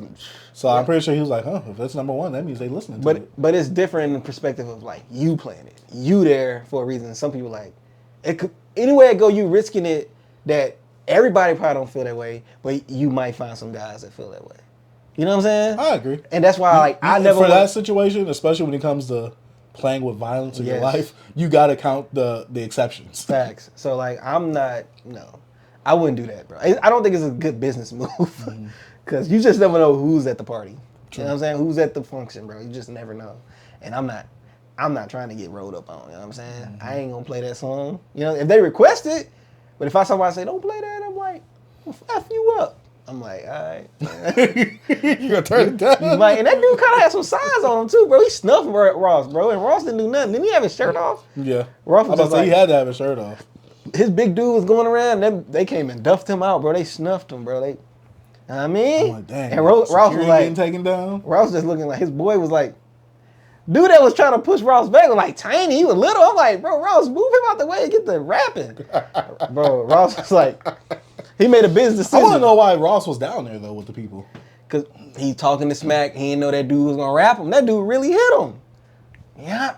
And people be ready to put their hands on somebody like that, too. I'm like, bro. Especially for clout. Facts. Social media, people recording. But if Ross hit him first, sue. Oh, of course. Just like when that guy was taunting Offset and was recording him and Offset smacked his phone out. Yeah. They want to sue you. So that's why it's like a thing of like, should I hit him? So... But you shouldn't put yourself in that situation. Yeah, especially, like you said, you're playing that song. Why are you down there with the people? Yeah, because hey, I don't know. Hey, Ross, man, stay safe, bro. But please, I don't want this to go any further because like you already had the people getting shot outside of Drake House, like 2 people, like back to back. We don't need nothing like this, Lucky was just fisticuffs, but we don't need no guns around, nobody getting hurt because we don't want this to spill into anything else. Because this really has stuff to do with Kendrick and Drake, not Ross. Like. Just stay in your place, bro. I want them to get back all cool again. I love to see stuff like that, but I think with this, it's going to take some time. Yeah. Like, this is not a back-to-back and Meeks and Drake type of beef. Or like a Pusha T and Drake. I think it's like, but I don't think it's on the level of a Ross and Jeezy thing either, though. You don't think, I think, you mean Gucci and Jeezy or Ross and Jeezy? Ross and Jeezy. Remember when Ross and Jeezy ran into They each got other? cool now, though, right? Yeah, that's what I'm saying. I'm saying I don't think they're going to be separated from each other that long. I think they will. Bro, they haven't messed with each other in 10 years. And remember Drake went to Kendrick's show in Toronto. Kendrick? Oh, yes. I'm talking about Kendrick and Drake. Oh, you talking about Drake and Ross? Yes. Oh, no, I thought you were talking about Kendrick and Drake. I'm thinking about, because with this whole thing, it seems like it's gotten physical. No, I think that it's going to take some while as well. Now, Weeknd, I just think he's a flip-flop because he's gotten beef with Drake, then he got cool with Drake again, then he got beef with Drake again. I'm just like, what the? Excuse me. Why are you flip-flopping like this? I want to say it because I don't know the backstory. Because, like, it's like this. When you keep getting fired or something and you blaming it on other people. And it gets to a point, it's like, bro, you are the common denominator. It's maybe something that you have to do with it, too. So I don't want to just say he's flip-flopping because I'm pretty sure Drake has some play in some of this stuff as well. I agree. So that's why I don't know. But it's also like, why do you keep coming back? We don't know if Drake keep coming back or not. Mm-hmm. We don't know. But he doesn't have to accept that. You say what? He doesn't have to accept that. Weekend? Yeah, but that's them. I don't know. I don't understand it. Because then, like you said, if Drake comes back, then why are you on stage? This is my mother effing brother, so. I'm like. But I'm saying, like, from history, Drake do it most of the time. Like, he actually try to, like, be cool. Like, all the times when, like, Drake was, like, shouting out Kendrick and stuff, and Kendrick would never say anything no more about him. But Drake would keep shouting him out on Twitter, on freaking stages. But he never mentioned him again. But it's weird, though, because even Kendrick on What's His Name said, oh, they still my friends, but if they betray me, I'm YNW Melly. So that's what I'm like. I think that's just a play from the YNW Melly line. I think it's just you don't think it was actually like him being... I don't think he's saying he's friends with Drake. Probably friends with J. Cole. But I don't think he's friends with Drake. He don't like Drake, bro. Nah. That's why Drake was like, F it. It is what it is. Hey, the red button's right there. Yeah. Still ain't hit it yet. But yeah, it's time to move off for the topic of the news. Yeah. That's all we have for the news section. Nothing new coming out. I just can't wait for that Common album to come out. That Common album is going to be amazing. And that P-Rock. Oh yeah. But let's go ahead and move on to the music section, B. And we got a good amount of albums to talk about. Which one do you want to talk about first? Man, we can get into the Lil Yachty. All right. Let's talk about Lil Yachty and James Blake. Bad Cameo. Because this is going to be a short one. It's not a fast one. What do you think about the album? I wish this album was a fast one. This album just sounds like a bunch of interludes put together. It felt very pretentious at times. Like, I'm just like, what are we doing here? Like, the mesh to me just doesn't go well. And I get it. Yachty is trying to experiment, trying to do something new. I kind of applaud him for that, even though I really don't, because he is pretentious in himself. I'm not really used to listening to James Blake like as much as this, because James Blake to me is like, he's great for interludes. He's great in like sections and pieces. But a lot of the production on here, I get what they was going for the psychedelic, like kind of like, I don't know what to call it, but like kind of like psychedelic type thing. A lot of people say this is album of the year, and I'm just like, B, stop listening to these people, bro. Hey, I'm not saying no. I think that. You know what I'm talking about? Lupe got album of the year. Yeah, I seen that too. It's a good album. Relax. Oh, we gonna talk about that. God. But yeah, this Bad Cameo, y'all could have kept this. I didn't need this, or you could have just made it an EP. It didn't need to be an album. 40 minutes, 10 tracks. Some of these songs went on way too long. I see like they a chore. tried to do yes, and I guess what? I'm like, I listened to it like once. I'm like, I don't want to listen to this again. Yeah. But I'm like, for the pod, I listened to it for a second time. I started liking less tracks. I'm like, huh. And I only liked 3 tracks the first go around. I'm like, I like less now? Yeah. I went to it for a third time today. I only like one song. I'm giving these songs on this album pity likes. And yeah, you can say, oh, you only listen to hip hop, you only listen to R&B, you don't know what other music is. Yeah, but it don't make me groove. It don't make me move. It doesn't do anything for me. This music does nothing for me. James Blake, I feel like this would have been more of his bag. This feels like he's more comfortable on this stuff than Yachty is. Because Yachty, whenever he was on here, he felt forced. The lyrics already wasn't there like that, and I don't think I don't even gotta say nothing. You're saying everything I feel. I don't have to say anything. The lyrics just wasn't there for me. It felt very lazy. It felt like a lazy rushed attempt at something just because, you know, James Blake is in the space, but Yachty isn't. Yachty wants to venture into the space, especially since he made this rock album. We hate them. I love, like, bro, stop. When he was on that interview, he was trying to talk. Yeah, I'm like, you don't even sound cool. He don't tell nobody. I'm like, bro, stop it. You're not this. You're not him like that, bro. You can't do that. There's a reason why James Blake don't talk like that. Yeah, like, I've never heard like James Blake. This is his bag. His sound, still sounded real good to me. But Yachty he started off rapping on the first track, trying to do all his stuff. It's all sounded the same. And the worst part is he sounds way more. Is it distorted? Where it's like you could you could barely hear him audibly. Yeah. Like, it's towards, like, it's not even mumble no more. It's like you just saying jargon. I thought, gibberish. My first time hearing it, I was like, yo, this is the worst thing I ever heard in my freaking life, bro. And I was talking with my chorus, like, yo, bro, I said, bro, maybe I need another listen, bro. Because I'm like, yo, this is horrible. I'm like crashed. Like, I listened to it again, I'm like, okay, I think I'm understanding. Third time, I'm like, all right. Fourth time, I'm like, I still don't like this. It's like I started to like get the vibe, some of the lyrics they were saying, like, mostly with Yachty. James Blake just doing his thing. He does the thing with the vocals. Yeah, and so I'm like, this not for me. Like, I went on Reddit trying to see what people was feeling, and they were just like, yo, it's the vibe, this is dope. I'm like, how? People said that on Twitter too, and I'm just like, what vibe did this put you in? That's why I put on Twitter early on our BBC Twitter. I said, y'all really calling mid albums album of the year? Yes, bro. I'm like, bro, I like James Blake music. Like, I listen to Overgrown all the time back in that time, you know. But like, this is just Yachty, bro. Like, I like Yachty. Don't get me wrong. Not much as an artist. I like him cool as a content creator. I don't like him much as an artist, but I liked his last project. It wasn't bad. Sad to say, it might have been his best. Yeah, but That's not saying much. But this right here, Yachty, bro. This feels forced. This feels rushed. This feels lazy. Whatever zone you were trying to put me in, Yachty, you were not doing it. You were just. This was. I tried to give this another chance, B. I'm like, well, if B comes in here, he's going to have all this praise, maybe. I'm like, what if I'm just the one that's just dogging? You echoed everything I felt.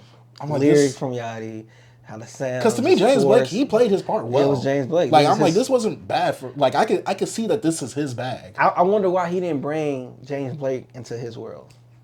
I think because Yachty wants to experiment more into different things. Remember, Yachty already says that. He was like, yo, you got to try different things. You know, you can't stay stuck on one thing. Yeah, it's true. He's getting older, and he's trying to, expand his palette. That's the only thing I could compliment him on this album. Yeah, you try something new. Don't mean it's good, but can I even say he tried? This felt lazy. It didn't even feel like you tried. I mean, because you barely already had lyrics on here as is, and the lyrics that you did have were just god awful. Like, I'm just like, Yachty, everything you're saying, every time you start speaking, I want you to rush off. Yeah. I want the song to end. And the worst part is these songs are long. Yeah. 10 tracks, 40 minutes. It didn't have to be this long, bro. It didn't. This album dragged at a lot of parts. I'm just like, this didn't need to. This, whatever this is, don't do that again. Yeah. Please don't do that again. And I seen people hyping it up.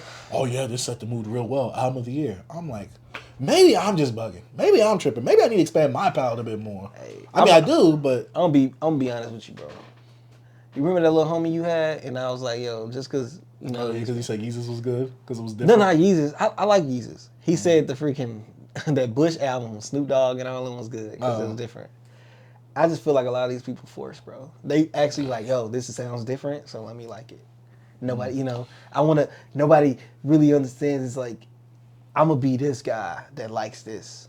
Be this because it's different. Yeah, it's so pretentious, elitist. Yeah, that's what hip hop fans are. Yeah, bro, it's not good, and I'm sorry. And this is something I would want to like. Well, one thing about me, I have to be honest, and I just don't like it, and I just have to say it. I thought I was gonna like this, and I don't. I did too. The production brought the vibes. James Blake brought the vibes. James Blake, obviously, I'm more familiar with him on Travis Scott interludes and projects and stuff like that, kind of being like an instrument that Travis uses. And he's really good a producer as well. Oh, yeah, that's what I thought. And I was like, all right. Like, he sounds comfortable on this because I've heard this sound before from Travis Scott albums. Yachty does not. I'm like, Yachty, please don't touch James Blake again. I know they real cool and all that. Don't get near him. That album cover's horrible.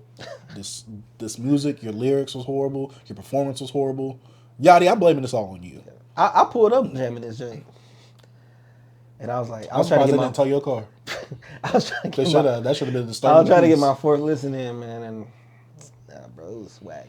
Yeah, I don't have nothing else to say. If I had to give something positive about it, that shit was cool. James Blake sounded comfortable on this. Yeah, he sounded good, man. Yeah, but I have something positive to say that I don't have to listen to this again. That's fast. Anything positive I would say is that it did end. So, let's get into something, some good lyrics with Lupe Fiasco, Samurai. All right. Ching, ching, ching, ching. That's all I could think about. Ching, ching, ching, ching. So, Lupe Fiasco is obviously a rapper that we all know of. Classic albums like The Cool and Food and Liquor, one. I think those are the only classics he really has. He has great albums. Yeah. He got Revenge of the Nerds, dope mixtape. Oh, yes, sir. Yeah. Man. Hey, Lupe, the killer. I do miss those mixtapes. I need to go back to them. But, B, this is more of your forte because I didn't expect to listen to this like this. Yeah. Listen to it 3 times. It's not bad. No, it's not. I don't think Lupe could downright just make a bad project in this space that he's in right now. I've heard Food and Liquor 2 is bad. That's what I've heard. It's not bad like that. That's some of the production. That's why I've been afraid to dive into those albums. It's long though. See, I count that against the album. Yeah. Because curating is a big part of the album. This album to me, it was short and sweet. It was cool. Yeah. That's all I could give this album. Lyrics was phenomenal. Yeah. Lupe is rapping his butt off as usual. Lupe is going in. He's doing the whole internal rhyme schemes. All these rhymes. He has this concept that he loosely based, I guess, off of Amy Winehouse. Yeah, been a battle rapper. Like, can I say something? What? Y'all are some idiots. Like, either that or y'all are elitists. Because that was such a pretentious, theme to go out. Yeah. Like, if Amy Winehouse was a battle rapper in Detroit or something like that. I'm like, where the F does this album have to get from? It was something about an old interview or something she did, and, in the beginning, from the first song, he said something about battle rapping or whatever. I got to dive more into the lyrics.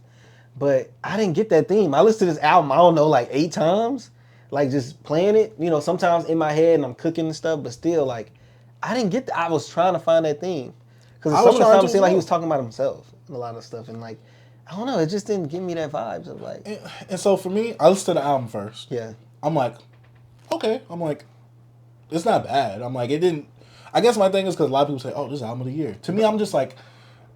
I don't know. Maybe it's because I don't like lyrical like rap like Yeah. that. I was thinking that because I'm just like, but I like Food and Liquor. Yeah. One, I like the Cool.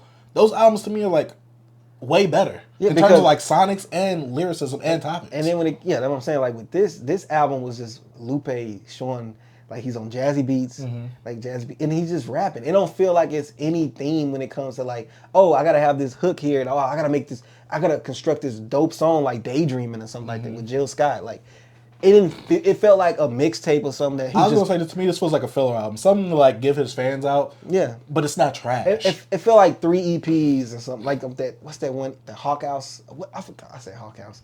The EP he put out. I forgot the name of it. Like not Dragus and all I forgot that. it was an EP he put out. Dang, I can't think of the name of it. But anyways, it just felt like that. It didn't feel like, oh, he came here to like show y'all, oh, I don't know, from my perspective, I didn't feel this vibe of like, yo, I got the best album out. I put my heart and my soul in this album. It just felt like, yo, I can do this easy. It just, I can just rap easy. Like he said, he had one line saying like, something about burpees couldn't affect me. I'm like, is he talking about Kendrick? Because I just thought about Kendrick doing them. Yeah, bro. And then he had some line about it goes behind my back of my mind, or back of my mind like a necklace or whatever. It's like, it's certain like he does it easy as Lupe. He just can write. He's an alien, bro. Not too many people want to test him in a battle. He's one of the best MCs, bro.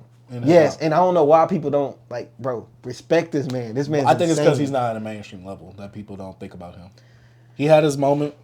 Yeah, but he's Lupe though. Yeah, but you know, to the mainstream audience, they all think you are what you say. Kick push. Oh no, that Laser song. Oh, him and Trey's songs. Oh no, that's the other dude. That's Superstar. No. No. Ready to go is like ready. The show's on, right? The show goes on, something like that. But I'm saying after that, like a lot of people, especially in the mainstream light, they don't remember Lupe like that. In fact, that song I feel like was bigger than Lupe. Yeah, what was that song? Girl, I want you to know. Him and Trey songs. What song is that? Out of my head. I don't know. Anyway, Lasers was going back to Samurai though. This album it's cool. Yeah. Like I can't. I don't know. And like I said, I kept thinking, I'm like, is it just because I don't like lyrical rap? I'm like, maybe I was thinking like, man, maybe it's because I don't like lyrical rap or something. But I'm just like, no, because I love Food and Liquor. Yeah. I had that on vinyl. I want the Cool on vinyl. The Cool is like the one album that really introduced me to Lupe and made me want to get into him.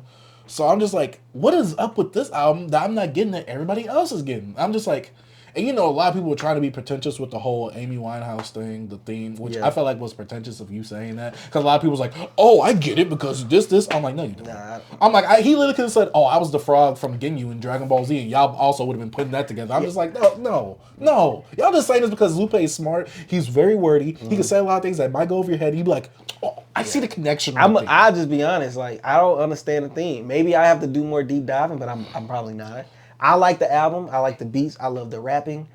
It was just an album that flows. A good album to me, but it's not like it's album of the year. I'm not putting this to Blue Lips.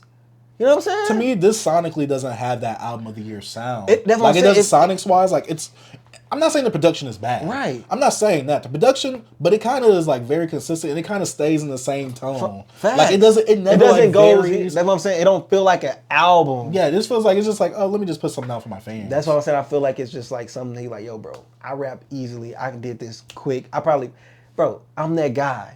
I'm putting out this off these type of production. I'm not for the try. Like I said, construct like this crazy over the top production song and have this hook and have features. I'm just for the rap and I'm for to have fun rapping. That's how I felt, bro. And him having his sword, just showing you his sword could be the pen, showing you my pen. That's it. Give me some cooler beats and I'm for the rap. You know what I mean? That's how I felt. Yeah, for me, I'm just like, that's a cool album. I'm like, there's nothing per se bad about this album. But it doesn't stand up to like the Cool or like I said, a Food and Liquor 1. So when people are like, oh yeah, this is amazing, album of the year, 10 out of 10 album, I'm just like, it's not bad, but I'm just like, it don't have that sound of like and when I compare albums and I rate them, I usually rate it to that rapper's to their discographies. Yeah. So that's why I can give this a 10 out of 10 because I've heard Lupe go over more grandiose beats. I heard him go over better themes, better topics, or better subject matter. He has way more versatility on certain songs. Yeah. He can have the radio song, but he can have the introspective song there as well. Right. And yeah, there's some cool, catchy, I mean, not really super catchy stuff on here. But I'm like, nothing on here is bad. Nothing is executed bad. Good beats. great raps. He was out rapping the beats at some points. Yeah. But it's a given for these type of And don't beats. expect us, like, don't, like, put that we're saying, like, oh, y'all are idiots, y'all don't understand, or, like, y'all just saying this and saying it. It's just like, bro, we're actually being honest, bro. I don't see how y'all see this, like, album of the year or something like that. Yeah. And I love Lupe. It's just, this didn't give me album vibes. Yeah. You know to what me, I mean? it didn't have that grandiose feel. It didn't have that quality feel. And I'm not saying like this is like trash quality or anything like that. When it comes to like an album, you kind of like get that album feel of like the premium beats. Like you be like, dang, that beat did that right there. And so crazy is that you heard other Lupe projects. Mm-hmm. Like you know what a Lupe album sounds like. Mm-hmm. This just gives me him just rapping. Yeah. This don't give me like this is an album of the year. Cause to be honest, this not an album that you would just play like, yo, they had this one song on here that's just, it's just amazing. It affects emotion. This album, no feelings to me. It don't make me feel no way. When you listen, bro, you listen to Paris, Tokyo, I'm gonna see Paris.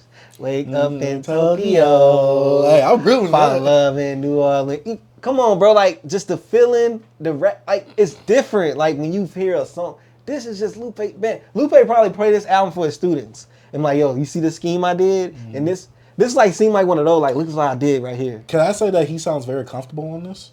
He makes it look easy, but he also like it didn't like test him. But that's what I'm saying. That's what I think this was. Like a sparring. To me, this is like a showcase of like I'm sparring, like showing you my. It don't give me like, hey, yo, I'm finna make this dope album. Mm-hmm. You know what I mean? I don't know. But also, he didn't really heavily promote it either. Nah, like remember it got leaked from the vinyl. Remember the vinyl? We didn't know a Lupe album was coming out. Mm-hmm. The vinyl like leaked or whatever. But I don't know.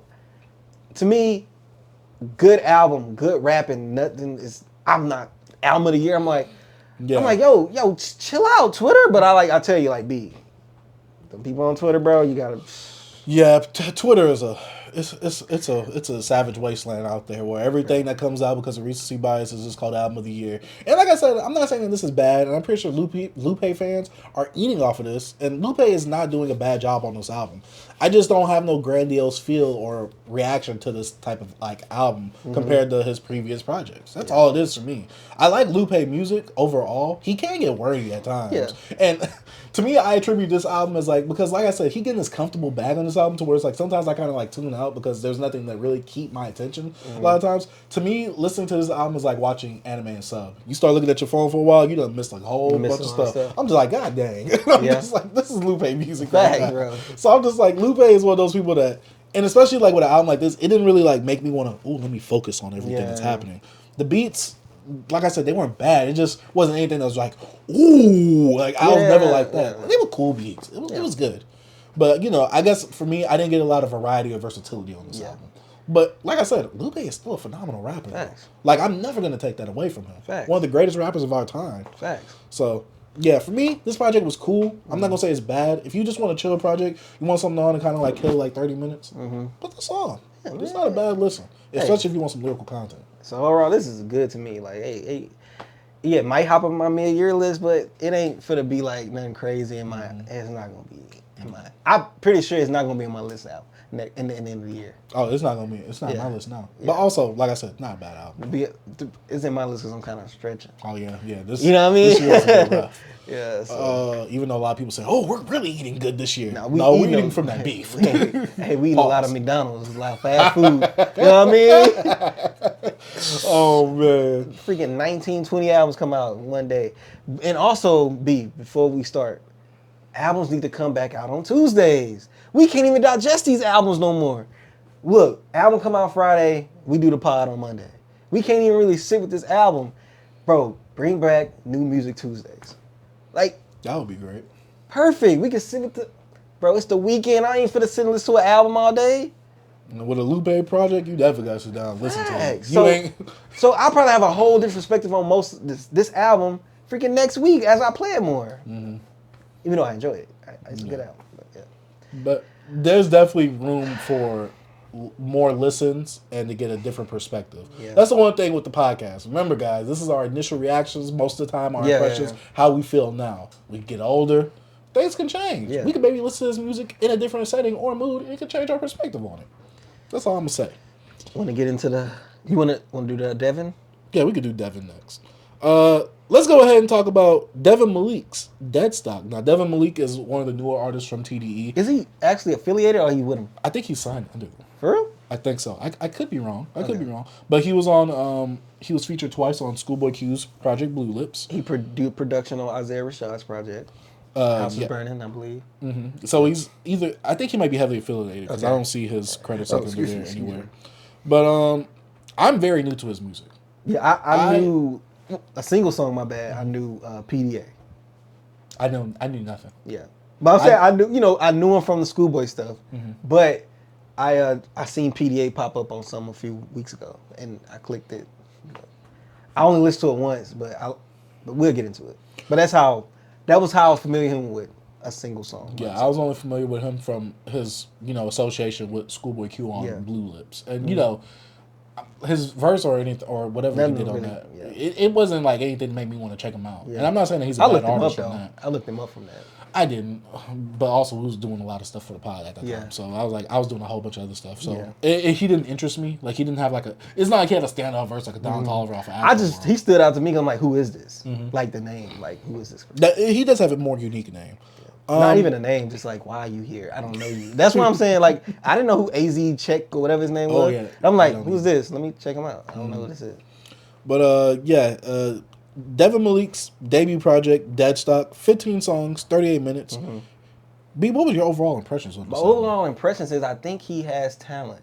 I think he has some promise. Like, it's some things in here that I really like. And I could tell that he's influenced by that sound, like Baby Keem and stuff like that, because he has some, like PDA sound like a Baby Keem song to me, especially with the flow. And he has a lot of flows, but they nothing unique to me. It's flows that's already been kind of mostly a lot of Baby Keem stuff too as well. That's kind of been around right now. And his production, I don't know if he produced the whole project, but production's cool. You got hype stuff. You got stuff that's just like, I know he tried something a little different on the last track. Can't think of the name of it. Was it the one where it kind of sounded an indie vibe? Poppy? Yeah, it's like kind of indie. It sounded or whatever, but it definitely had like a rock. It gave me Kenny Mason vibes. Yeah. But I feel like how it also made me feel that I think he should have 10 tracks. It's some songs I think he should have just like took off. But overall, I like the song with him and Schoolboy. I like that song. That song was dope. And I like somehow how he do the transitions into this album. Like wasn't something I'm like, yo, this has some songs on here I'll go back to. So overall, I think he put out an okay project. Like, I think that he might have something in him and be like, all right, this is a good thing. But I wouldn't say this is bad, and I wouldn't say, oh, yo, this is great. But I say it's okay. Because there's some stuff on here I like, and some people like stuff I don't really care for. But overall, I think he has some promise, B. I think he has a little bit of talent there. I mean, you mostly kind of shared most of my sentiments already, but when I first listened to this project, I'm like, I didn't know what to go into this because I was like, is this gonna be like some lyrical miracle spirituals type stuff? Like, am I just because he's heavily affiliated with TDE. Most of the time, they got some pretty lyrical dudes. Yeah. To my surprise, he wasn't really lyrical. Well, they also got a few new signees that's not like lyrical dudes, like Rayvon and some other guys. See, I never listened to Rayvon except for his features. He's pretty cool though. Like he kind of give off this energetic vibe on some of them tracks as well. Yeah. But with this project, for me, Devin Malik, I think the one thing I was missing from this project the most was identity. I feel like everything that he's done on this album, while he did it well enough to where I'm like, okay, this is enjoyable. I like these songs here and there. I feel like I've already kind of heard it. Yeah. And it felt like he's a mixture of people that I've already heard from. People like 88 Camino from 88 Glam, like you said, Baby Keem. I'm trying to think maybe a little bit of Kenny Mason. I don't know if I feel a little Party a little bit in some of the production. No, Playboy Cardi, a little bit of the production. In some ways, I don't know, it kind of gave me reminiscence of Cardi in some way, like some type of influence with Cardi. Definitely not his newer stuff, if that's what you mean. Nah, I'm just... It could be the older stuff. It's like it could be like the it could be like the old like SoundCloud. Yeah. Okay, I'll give you that one. I'll give you that one. Yeah. For me, it's a very mixed bag because he has some songs where he's up here. He has some songs right here, and it's not bad because I kind of like the variety. The variety and versatility that he does come out with this. He has some songs where I'm like, oh, this is bumping. Like it got me jamming right now. Because from Bang Your Head to Link Ducker, I was jamming. But from Trauma Queen to Popping Out the Range, like Popping Out the Range definitely sounds like a Baby King song. And I'm just like, I don't like that. Like, I don't like, I really don't like that flow like that. I kind of like it with Baby King, but I tolerate it more so for Baby King. I really like Canadian Tux. I think that might have been my favorite song on here. PDA was part of that run that I said that was good at the beginning. I like Backstage. I didn't like Waste No Time. Some of these songs, just not going through this track list, kind of felt more like concepts and unfinished rather than fully thought out songs and fleshed out songs itself. And one thing about this, like, I don't fault him for it. Because I know, it's an introduction. Yeah. And, like, I think these are a lot of ideas that's getting fleshed out. Like, you know what I mean? I give him grace for this because he definitely has something there. I think right now he's trying to test the waters, see what people like, and see what he's most comfortable with. And then he could probably move on from this. Yeah. So I give him grace for this first project right here. To me, this is like a middle of the road thing where it's like, you're not off to a bad start. Yeah, you're not. But it's not like I'm saying like, oh, this is the next Illmatic. Like, you get what I'm saying? First of all, it's already hard to hit that. But it's not something where I'm just like, dang, like, okay. Yeah. But I'm also like, interesting. Yeah. I kind of want to see where he goes. That's what this game that's what vibes of. And that's why I'm like, dang, him making me feel that way was a positive to me. Like, if I hear somebody new and I'm like, yo, I don't know. Yeah. But like, me knowing that, hold up, this kind of right. I'm like, all right, so it's some promise there. And I also think that it's a good idea that he put this project out. Knowing that he has, I wouldn't say a buzz, but some people are noticing him now. Yeah. The Schoolboy Q, the TD, I'm like, okay. And then him getting that look, I'm like, yo, this would be dope for us to, that's why I decided to, I'm like, yo, let's review this. Because like, he's a newer artist. He's not everywhere. Maybe we can give him, maybe he'll check this out. Who knows? You know what I'm saying? So yeah. To me, this is one of those things where it's like his first essay. Yeah. And right now we're gonna give constructive kind of feedback and positive constructive criticism or whatever. Like, there's nothing like offensively bad about this project. I just think like for me, this is like middle of the road to where it's like there's something there. You're not hitting it yet. Yeah. But I know you can hit it if you just try a little bit harder. Right. And so for me, I'm wondering where he goes because this is a good introductory point for him, especially with him coming off of Schoolboy Q's project with the feature. Him on here kind of giving a bit more of a different sound, especially if he is affiliated with TDE. I'm very interested to see where he goes, and I will be looking forward to his next project in terms of like, when his next one comes out, I'm not going to be like, oh yeah, I'm thirsty for that. But when it does come out, I do want to check it out and see where he has progressed from this project up until there. Facts. I'm the same way. But yeah, overall, man, I think you did a cool job, bro. You did okay. I think that you have a lot of promise, and you never know. It could go left. We say you got promise, but we never know what you'll do. But I'll be looking forward for your next project and like what else you do coming forward. You know what I'm saying? Especially with your influences not influences, but affiliations with like Schoolboy Q and you showing out at the pop-out. I don't know if he performed, but he was on stage at the pop-out. I remember that. Yeah, because he actually was recording Kendrick. He was with Kendrick and everything, like on the stage. So I'm like, okay. And I'm pretty sure he's probably been linked with Baby King, especially with the flows and some of the production. Because I think Baby King produced stuff too, if I'm not mistaken. Yes, I think he does. And then I don't know. Them two together might make some cool. Who knows? I'd be very interested to hear them two together, but I don't want them two on the same song because I feel like they'll sound too similar. I know that, but maybe someone will take a different flow. Because Baby King didn't get in his little, as I said, I've been all alone. Like honest, like he could get in a different bag. Like he tried too, but I know Keem has range with certain things. Yeah, I feel like if I had to compare this Devin Malik dude to someone, it'd be like a Baby Keem. Yeah. He's kind of like in that realm. Where it's like, oh, you like Baby Keem? Check this guy out. Yeah, that's what I'm saying. Like, he'd definitely be akin to that. I guess I'm very interested to see because to me, Baby Keem has such a distinct and unique sound. Yeah. I really want to see where Devin Malik goes with this sound. It was so crazy. I remember the first time I heard Baby Keem, it was like, 2019-ish. He was affiliated with Cardi. Him and Cardi was putting out stuff together. And like hearing that, when I first heard him, I was just like, yo, this is different. Like, cause like he didn't sound like nobody else. So now you're seeing the influences he having on people. You know what I'm saying? So I don't know. I just think it's pretty cool. And like, not saying you don't have your own, like, I feel like you have your own identity a bit. You know what I'm saying? For me, not yet. You don't think so? Like I said, to me, I feel like this lacks identity because, like I said, I feel like he's pulling from a lot of places, a lot of influences, and that's not bad. Like I said, I give him grace for this, but I feel like I'm not looking for that for the first project anyway.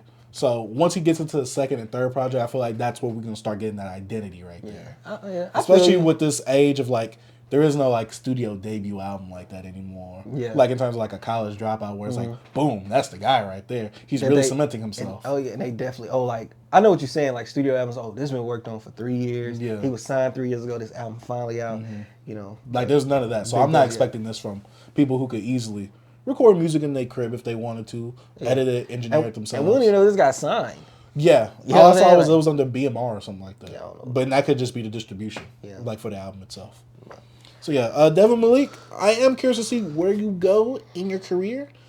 So keep it up. Yeah, I do see that he is tapped into the community because I saw that someone got the album 3 weeks earlier and they was able to finally talk about it. Oh, for real? Yeah, that's what's up. I'm not gonna say who it is, even though they kind of tweeted it, but I don't want to put them on blast. But shout out to her. Yeah. But yeah, she got the album I think 3 weeks. Oh, that early. one girl. Yeah. Yeah. Shout out to her. So I was just like, oh, I'm like, he's tapped in with the community, obviously. So that's also a good thing as well. Is it the one that interviewed? She not the one that? Oh, no, not her. Not her. Not her. Yeah. Yeah, I know you talk about though. But no. But yeah, DEADSTOCK, Devin Malik, shout out to you. Yeah. Good introductory project to get us to know who you are, especially while your name is kind of buzzing right now. Facts. And last project, and this is a solo review. It's all you, man. I'm about to say, because I know he wasn't going to listen to it. You guys know recently I listened to the Meg Thee Stallion discography. And I wasn't as favorable with it. And I thought to myself, you know, Meg Thee Stallion has something there. But I honestly thought that she lost it on Traumazine because Traumazine started off with a great start on the track list, fell into the megisms, and it just, to me, fell to the wayside. And I thought to myself, I'm like, Meg is just going to always be Meg. She's going to give me the megisms. And I'm not wrong. I mean, and I'm not mad at certain rappers giving me certain qualities or stereotypical things that they would usually do. I came here to buy my words because I thought Traumazine was going to be her best project. Megan is her best project. I am so surprised when I heard this album because I'm just like, oh, I already sent you. Yeah, she came out with an album. I got to review this on the pod. I got to. I had to talk about this Meg album from a male perspective, a male, heterosexual, straight male, cis male perspective. I want y'all to know that right now. Speaking from that perspective, I fully enjoyed this album. Is there some things I don't like? Of course, because Meg goes into those Meg-isms. And I hate when Meg goes into those Meg-isms, and I get it. You're playing the strategic role of getting these songs on the radio. You know, you got to appease the fans that like this type of stuff. You got to have the club bangers. You got to have the radio hits. I get it, so I'm never going to be mad at that. But with this album, she had way less of that. And I'm just like, you finally cracked the code, Meg. What's the duration on this thing? I think it's about 50-something minutes. It's not bad, though, because to me, Meg Thee Stallion, she has a good amount of features. Most of the features are good. You know she got my boy Big Crit on there. Oh, yeah, I saw that. I told my girl, like, she got Big Crit on there? Oh, yeah, I said, that's the only way Chase might like this. No. My favorite hip-hop group was on here as well as a feature. UGK. Now, Meg starts this album off with Hiss. And I'm like, all right, she's going to start off with the Nicki Minaj / Drake diss. I'm like, all right, you kind of setting the tone. I thought this would have been a bonus track. But I'm cool with this. Going to Hiss, I'm like, all right, I've already heard this. But I don't know why, but setting the tone for the album, I'm like, all right, I kind of like the song a bit more in context of the album. By itself, don't care. But for the context of the album, you started off talking your ish. I'm like, all right. Then we get to Rattle. I'm like, all right, Meg. You got me with the second track. She's dissing Nicki Minaj still again. Hey. She's not being direct, but she says like, yo, I'm a brat, not a doll, I'm not a Barbie or something like that. You know, she's, doing some She kind of started off with that Kendrick getting on the pop out. I mean, she is. She been doing that. Then she gets to Figaro, doing a little sneak dissing to Nicki Minaj again. I'm like, all right. I'm like, is this whole album gonna be dissing Nicki? I'm like, oh yeah, for this song. And then we get to Where Them Girls At, which is a sample of a huge like, It's a sample of like some huge twerk song from here. I think maybe from Dallas, specifically from Young Nation. I think that's them that made that song. Young Nation of Wild Boys. Yeah, so she does that. She previewed this song before on social media. I'm like, here we go. You promoting the album with this? I'm like, yep, I already know what I'm getting with this album. Then we go to Broke His Heart. I Love It sample from Young Jeezy. Yeah. I'm like, all right. Got me tearing up a little bit. Because I'm like, all right, Young Jeezy. Yeah. Then we get the BAS featuring Kyle Rich. I'm like, I get it. Feature wasn't good. Yeah. Song is alright. Not bad. But I think what really threw me off was the Kyle Rich feature. Who is that? I have no idea. Okay. And I'm like, yeah, please don't bring him back. Yeah. We get to Otaku Hot Girl. I obviously love anime. I obviously love manga. You can't see the figures right here on the side of me. I don't like when Meg talks about anime and manga. To me, it just feels very panderish and forced. I get it. Yeah. Because, you know, the anime girlies love this. They eat this up. They think Meg is like one of the best rappers out here. Her, because, you know, oh, she mentioned anime? I don't know. She's the best rapper. I'm like, you know, dudes do that too. If a rapper mention an anime reference, they go stupid. Yeah. I think there's rappers who do it in a more better or clever way where it feels a bit more authentic to them. And I'm not saying that Meg is not into anime or manga. It just... Making a whole song about this, you can't touch me like Gojo, and like Dodo, like Naruto. I'm just like, this is cringe. She got to pander to her girls, man. Her cosplay hotties. Yeah, and so I'm not mad at the song. Corny to me. I can see how this goes. Yeah, I get it. Corny to me though. I did like it though because if I was to play some Meg songs and this comes up, I wouldn't be mad at it. Then we go to Find Out. I'm like, all right, this is cool too. I'm like, I'm not mad at this. Then we go to Boa, which is a reference to a character from One Piece that's in love with the main character, Luffy. Madly in love. And she has the power to make other people fall in love with her. This was another song that came out before the album. I'm just like, didn't we get this Meg song like 15 times already? Like, this is like, the only thing great about this that people are really talking about and noticing about it is her music video because she has a very heavy anime theme, Ghost in the Shell, you know, like neo anime style theme to the music video. I get it creative-wise, but it's the same Meg song that we've been getting for like the last 3 to 4 years. We get the Mamushi. I was like, God, please, Meg, stop it with the Japanese references in your albums. And I'll explain how I feel about that overall. I'm like, I did not like the sample. I mean, I did not like the feature. It's I don't know if he's Japanese. I know he's Asian. Oh, let me see. Yuki Chiba. I don't know. Heard him on the song. I'm just like, he just took all the energy out. I'm just like, all right, dog. But then we get the accent with Glorilla. I'm like, oh yeah, this is a perfect team up. Either Meg and Glorilla or Meg and Lotto, perfect team up. I'm like, all right, this is gonna be a banger. Yeah. I heard a few of these songs on the radio, by the way, this weekend. Yeah. Then we get the paper together. That's the UGK joint, right? I listened to that song. That song is so hard. That's why I'm talking to you so far. I'm like, all right. Dope Pimp C verse, Bun B was rapping his Bun B was rapping his behind off. And I like his pocket on that too. That's what I'm saying. To me, this is the best that Bun B sounded in years. Yeah, so now I'm speculating, this had to be like a throwaway Bun B verse or something. This had to be an old verse. Because I'm not going to lie, even on Bun B's latest stuff, he don't sound as good. I'm like, you came out and showed out on this song. I like the pocket he was on. I liked it. And I'm like, Meg, you came correct on this. I was like, please, Lord, don't waste the UGK feature. Because we don't get no UGK features like that. Last one we got was on Big Crit's album. And that one was phenomenal as well. Then we get to the song Spin with Victoria Monet. Good song. You know, it's melodic or whatever. Downstairs DJ. This is a song about her playing with herself. She has some clever lines in there. So I'm like, all right, I'm not mad at this. Playing with the fiddle. Then she had a song Miami Blue with Big Crit. Yeah, her having Big Crit. I like, that Big Crit? And I was like, maybe it was like Big Clit or something. I don't know. Come on. Nah, there was someone on Twitter. Did you see that meme going viral on Twitter when it was like, oh, the hidden Meg feature on this song was Big Crit. And someone said, who's this? And someone said, we lost the plot. I'm like, yep. I'm like, come on. But this is a great look for Big Crit being on a Meg the Stallion project, though. So shout out to my boy Big Crit. He produced the track or no? I think Buddha Bless the Beat produced it. But I think he did the hook. But I'm like, all right, cool. Then, you know, we got the rest of the album, Worthy. It was cool. Then we got Moody Girl, which some people might try and say that's the more personal song, where she talks about, oh, like, you guys love me for this, but you really don't like me for this. Y'all not there for me. And then we got Cobra, which is supposed to be the introspective song. We only got one introspective song. Because I've heard that she makes a lot of introspective songs. She only got like one on this album. Heard that, Cobra, song that's been out. It was cool. Like, I'm not mad at it. I'm like, all right. She was talking about, I drank so much, if you cut my veins, I might, bleed Pinot Grigio or whatever. I'm like, I can't even imagine her saying that. She said something like that. Yeah. It was in different lines. I'm butchering it. Because, she has a drinking problem or whatever, supposedly. As what people say. She do like a drunk.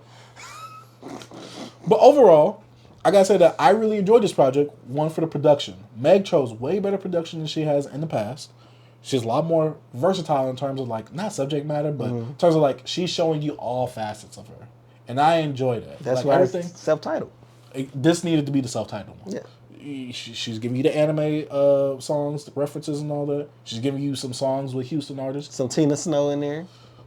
A bit, yeah. She's she's on a braggadocious bag every here and there. Then we got this one song of introspection, which I'm not looking for introspection with Meg. My thing is this: I just need you to make good music. You heard what he said. He don't care about women's feelings. No. See, I'm here for you guys. No. He don't want to hear how y'all feel. No. I didn't say that. Did I say that? All I'm saying is because I didn't expect that because I never want that to be a knock on one of them. Yeah. You get what I'm saying? Because I'm just like, they don't be doing that already. But she did it. It was cool. I enjoyed it for what it was. I just gotta say that this album had way better production than her last previous projects. Mm-hmm. I feel like the songs felt more completed or not completed. They felt more separated from each other rather than some projects where I'm just like, ain't this the same song as that last one I just heard? There was more variety on this project for Meg Thee Stallion. Mm-hmm. Obviously, it's not going to be the most variety I've heard, but it was still an enjoyable listen for me. Okay. And I think why I say that is because I was more so surprised that I enjoyed this so much. Because the other last projects, I'm just like, those ain't it. This one is it for me. This is my favorite. So after you play music like this, you don't go back and like listen to like some manly stuff, like. Remember, I've been doing the discography. I'd like to go right back into Nicki Minaj after this. I wanted to cry that day. So I'm like, I gotta toughen myself up. Oh no, Scarface. This whole next week I might be going to the Scarface just to like get my testosterone back up. But overall though, I enjoyed the Meg project. I'm like, all right, I'm like, Meg, you surprised me. I think that's where most of my like positive criticism comes from, is because I really enjoyed this compared to her previous projects. Right. And I thought it was gonna be the same thing over and over. And while it is the same subject matter most of the time, she still gave it to me and packaged it differently with better production. Okay. And that's all I've been asking for. So yeah, hey, Meg Thee Stallion, Megan, I enjoyed this. Like, if obviously I know the women going crazy over this, but like the Rap Roundtable said before, Meg fans are performative. I don't see no one talking about this album now. Yeah. So yeah. I didn't know it came out. So you said, I said, is it a single? Yeah, he said single. I said, I said the devil emoji. I thought I was gonna rip this one a new one coming over here, but no. Congrats to you, Meg. Yeah. Keep doing your thing. And I like that you changed the album cover because that first one was god awful. The one with her like coming out of the pod and it was like a metamorphosis. I didn't see it. Yeah, it was I don't see nothing Megan on my timeline. And she's like one that the only time I see her booty shaking. She twerking for real. Every time it's her twerking, Lotto twerking, Glorilla twerking her little booty. It's never music. I never see her mouth move. Just a butt. That's it. All right. What's next? That's about it for Meg Thee Stallion. Let's go ahead and go on to the hip hop discussions. And we got plenty of discussions to talk about. Oh, we do. Which one do you want to hit first? We can hit. We got Houston's top 10 anthems. Did the I want to be quick because to that one, it's not too. Only one I want to take out is, we can talk about it. Yeah, that one, it ain't gonna be much. Yeah. So recently, Billboard has been doing this thing where they went to Atlanta with Killer Mike and I forgot who else, and they was like, "Oh, what's the best hip hop get up anthems?" Yeah. Basically, the hip hop anthems for Atlanta. Yeah. And, Killer Mike did one with I forgot who else, but before then they did one for Houston with Bun B and Chase B, who is Travis Scott's DJ. And so they had 15 initially for the video because there's a whole video for this. But, for this picture right here, they only did 10. And so the 10th place is Mind Playing Tricks on Me by Ghetto Boys. 9 is Savage Remix with Meg Thee Stallion and Beyonce. Need to be gone. 8 is Get Throwed with Bun B, Pimp C, which Bun B didn't think that he should be on here. Because he's like, I read PA, not Houston. And number 7, 25 Lighters by Lil Kiki. Number 6, Wanna Be a Baller by Lil Troy. 5, Southside by Lil Kiki. 4, Tops Drop by Fat Pat. 3, Still Tippin' by Mike Jones. 2, Mo City Dawn. And 1, June 27th. Yeah. So on the video, they was kind of arguing, not arguing, but they was kind of like back and forth between which one should be more, like at number 1, which should be Mo City Dawn, should be June 27th. They was like, okay, Mo City Dawn, is not really inclusive to all of Houston, even though it's by a Houston artist. It was mostly inclusive to Mo City, Missouri City, for the people that don't know. While June 27th is more cemented for all of Houston. And so that was an argument of why June 27th goes over Mo City Dawn. Mo City Dawn should have been number 1. I think so as well because of the lyrics. And June 27th is 37 minutes long. Mo City Dawn, bro, come on. You slow it out and bang. I can do the whole song. But get that freaking Beyonce and Megan Thee Stallion song. Yeah. Put Swangin' and Bangin' by ESG in there or something. That wasn't on the list, B. They had that Mexican OT song on the list. Now they pandering. Yeah, they was. If any Mexican was gonna hit, because they had another Beyonce song on here. It's the Check Up On It with Bun B and Slim Thug. It was initially in top 5. That's not an anthem. Swang it and bang it, bro. It's so much other ways they could have went. They could have went. Cause I hit it with a mule, you and everybody, bro. I be tripping. Don't want me to be with no. It's so many ways, bro. But and I know he put himself at 15. Yeah, but you know, a lot of people want to have those ones. It's like, oh, you probably know this. Yes, this is an anthem. Megan Thee Stallion, Savage. Yeah. No, we're not in our card. No, play swinging and bang. It's so many songs, but they could have put. Yeah, I'm surprised that ESG they should have put. This is the way we ball. This is like. Is that on there? Yeah, no. Is that on there? Wait, they had one flip song on there. Was it Game Over? Top 10. I forgot what song it was. Flip. I don't think it was that one. I forgot which one it was. Better not be Sunshine. No, it wasn't Sunshine. It was not Sunshine. But was it Freestyle King? It might have been it might have been Flip. I don't know, but it was a little Flip song in here.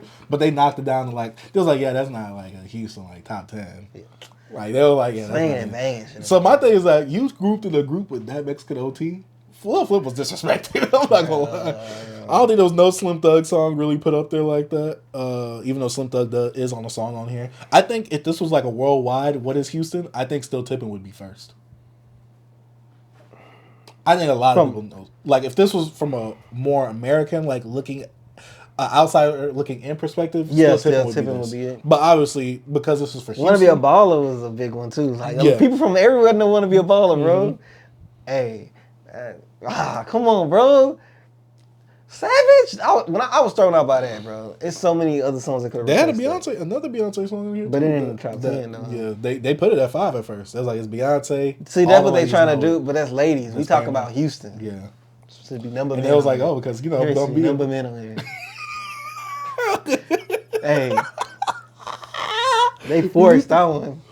They did. I will say that. I will say that it's cool that Meg Thee Stallion and Beyonce have a song together. They both from Houston, but to me, that's not top 10. Of course, top drop. Like B. Top drop being top 5. I still love that. Yeah. Especially if you're looking from Houston's perspective. Dude, Bounce and Turn should have been on here.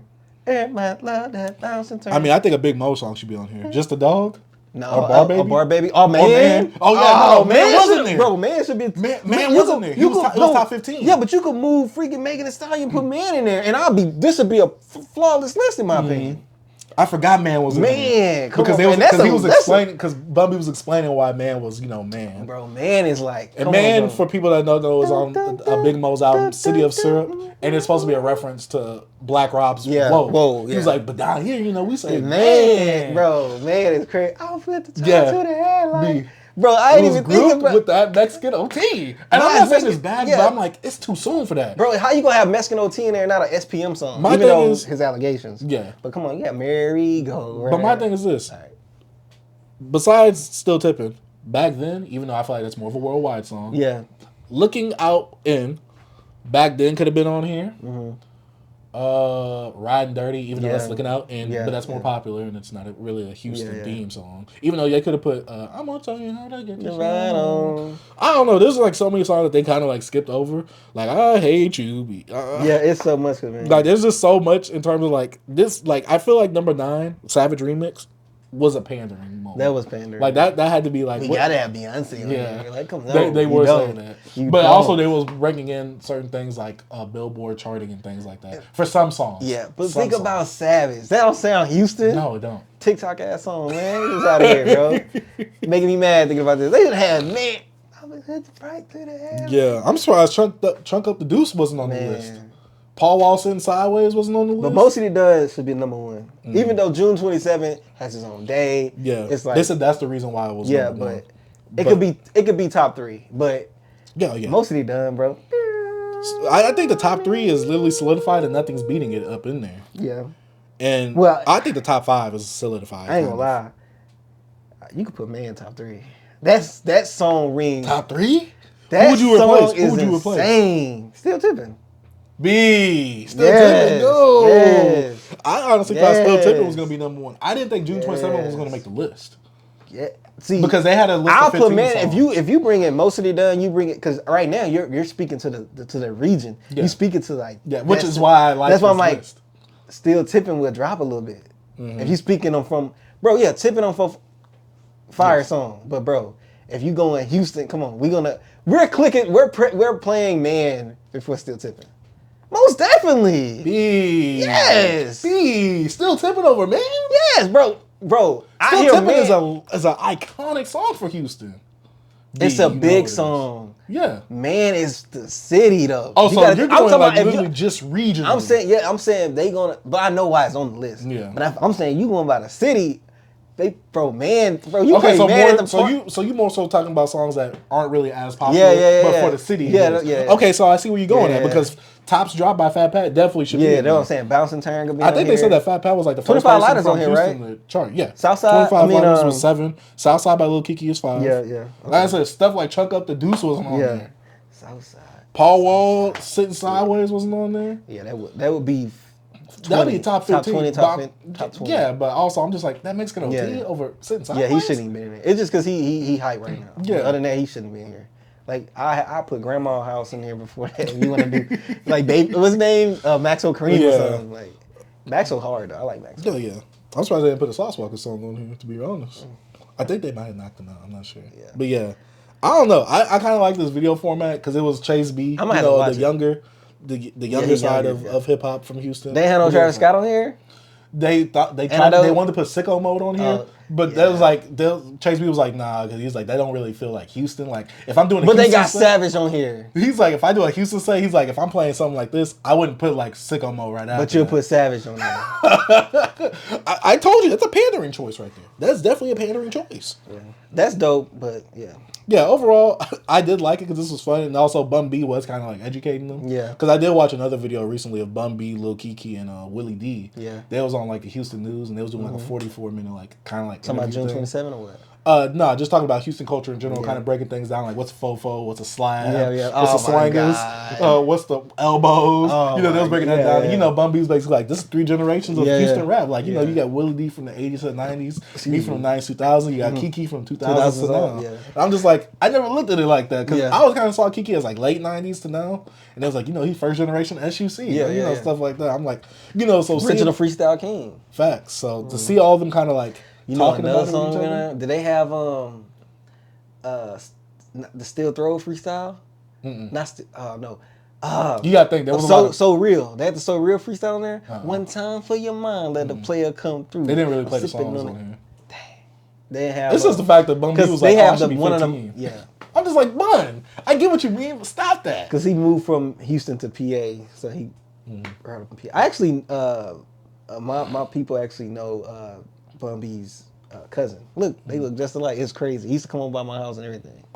Now I would have been trying to get a picture with him. Hey, oh my God, he's Bun B cousin. I would have been like, I met Bun B. Nah, he's Bun B cousin. They kind of looked alike, bro. I can't think of his name, bro. But yeah, he used to come through. Yeah. But yeah, I don't know. I thought that was a fun video I watched. I was like, oh, I'm bringing it over here. And I was like, should I put the Atlanta one today's topics too? I was like, maybe another time. Nah, that's more fun. But also, we can't talk about Atlanta because we don't know what really brings we wasn't We'll be literally the eyes looking outside in. Right. So yeah, it was just interesting for me to watch it, Killer Mike's perspective on like him saying like, nah, these both number one. They was like, no, Killer Mike, you can't do that. He was like, nah, these both number one. He's like, I'm not doing one of these that with it too. He was like, they both number one. What song was it? I forgot what it was. It was Spodioti? It was Southern Playalistic. Oh, no. Or was it Players Ball? It was Players Ball. And it was Rubber Band Man at number one. They both was at number one. Rubber Band Man, crazy. Yeah, because he said to me that was cement 2 great eras of Atlanta. 2 different but very cemented eras for Atlanta. Rubber Band Man, wow. Bro, he was like, hey, that was what people's lifestyle was back in Atlanta. I was like, okay. He's like, people used to come to the club with rubber bands on. Hey, this is a perfect segue. So you know what I'm talking about. Oh. What is wrong with these come on, man. All right, they can't do that, bro. Let's go ahead and talk about it. Shout out to the Rap Roundtable.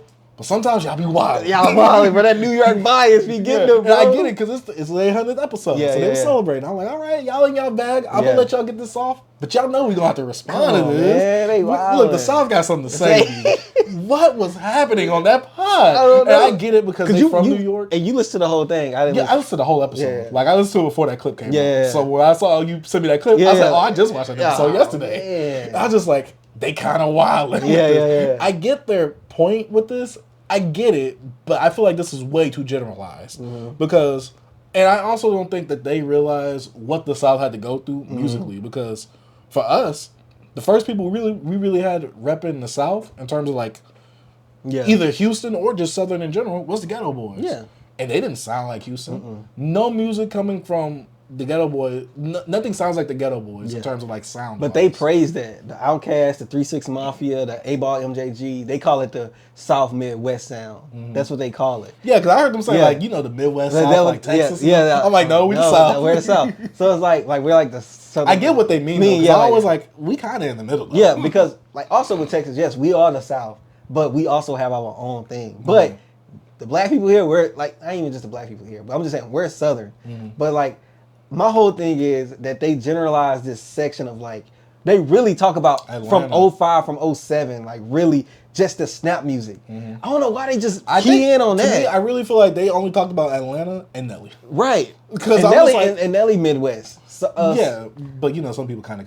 But he didn't ruin it. So Ludacris bad, bro. Ludacris, T.I., They got to think about like hip hop at that time was going through a state where New York music wasn't the best. You got to be honest. Y'all also had dance and stuff. People sound like the South. You got chicken noodle soup. You got Mims coming out. You got all the people. We didn't know where they were from. I hate her.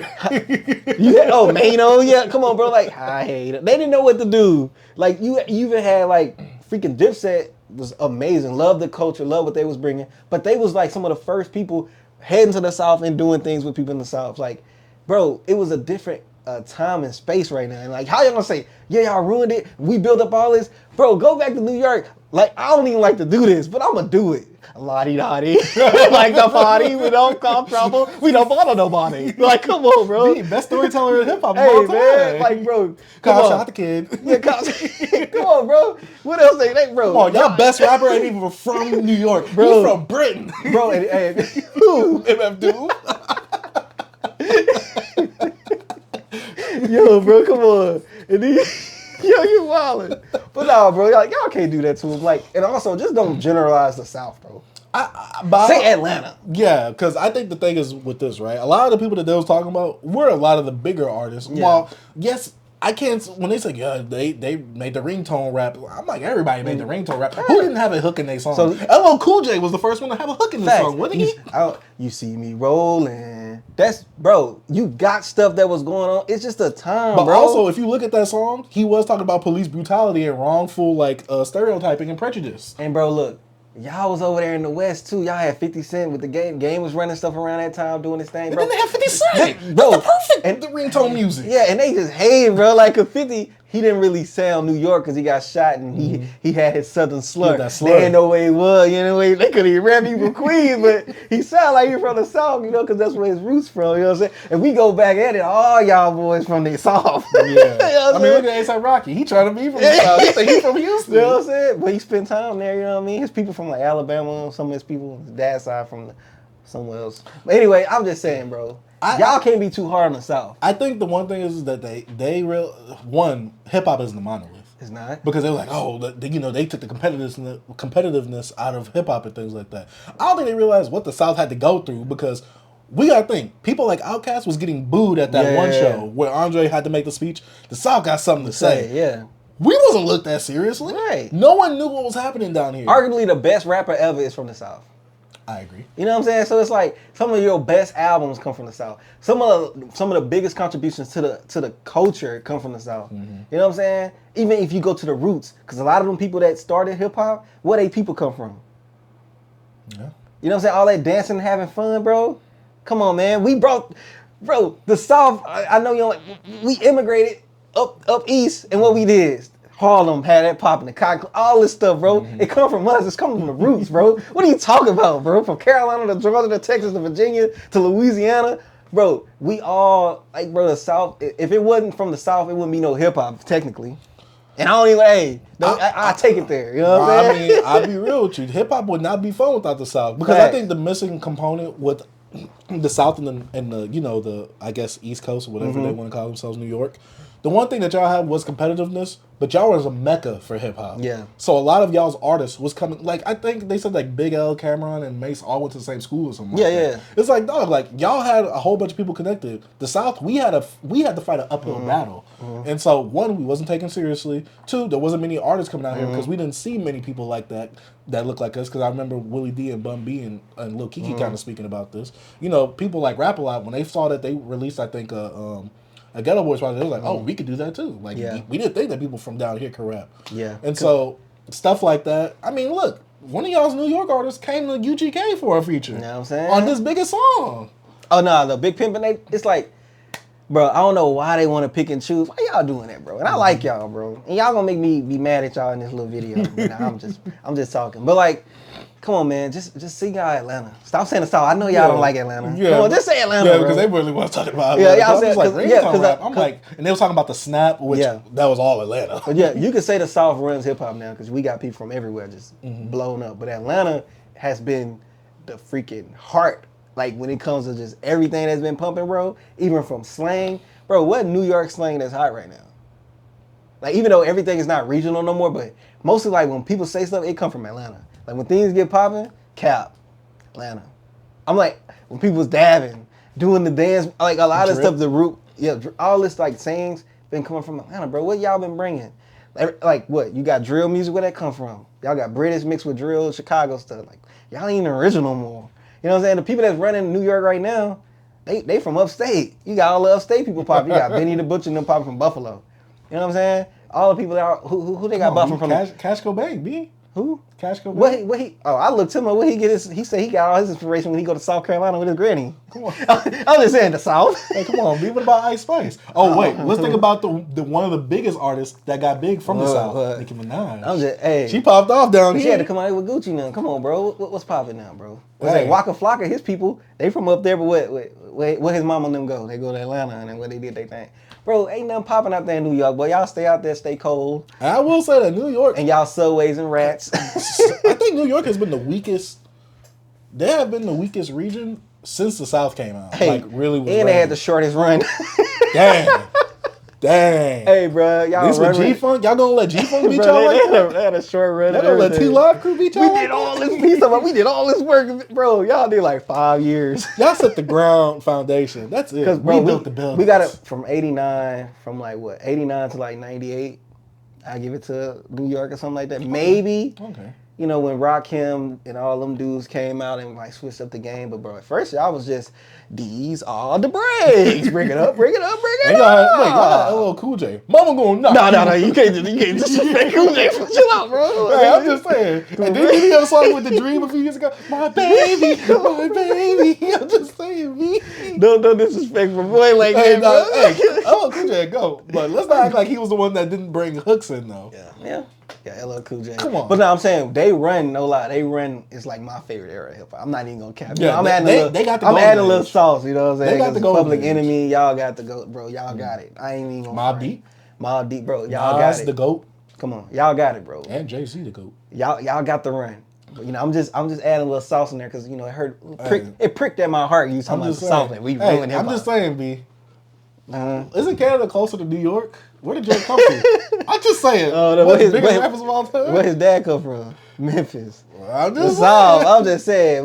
We just. You know who did he come down here to? Lil Wayne. They really don't be liking Lil Wayne like that on there either. One of the dudes a huge Wayne fan. Yeah, but every time they be like accrediting certain things, Wayne so and so. Wayne. I'm like, God dang, they not like Wayne. I'm like, why y'all hate Wayne? Man, I get it, but it's and like, Wayne better than most of them, a lot of rappers out there, bro. I'm just saying. You know what I mean? And sometimes nobody want to hear y'all lyrical, individual stuff. You know what I'm saying? Yeah. Nobody want to hear y'all subway raps, raps or whatever. Hey, look, bro. I mean, B, come on, look at it like this. Tupac didn't even want to claim New York. He went to the West Coast. He was like, hey, I'm over here. I'm West Side, baby. He didn't even want to claim New York no more. Man, y'all produced 6ix9ine. I'm just saying, bro. Y'all produced 6ix9ine, bro. Like, come on, bro. Like, y'all got some of the phonies out there, bro. I'm just saying. Oh, it's all love, bro. Yeah. I'm just joking around. Y'all know I'm gonna watch that next episode. Yeah, facts. Y'all fire. I love y'all show, bro. Yeah. Hey, but don't be coming at the South like that. Well, Atlanta. You know what I mean? Y'all trying No, to they call it the South, so don't come out the South like that. Just go. Pimp C said it ain't the South. It's different time zone. Yeah, it's different time zone, man. You know what I'm saying? Pimp C said the South. Oh man. Oh my God. But hey, all love to y'all, man.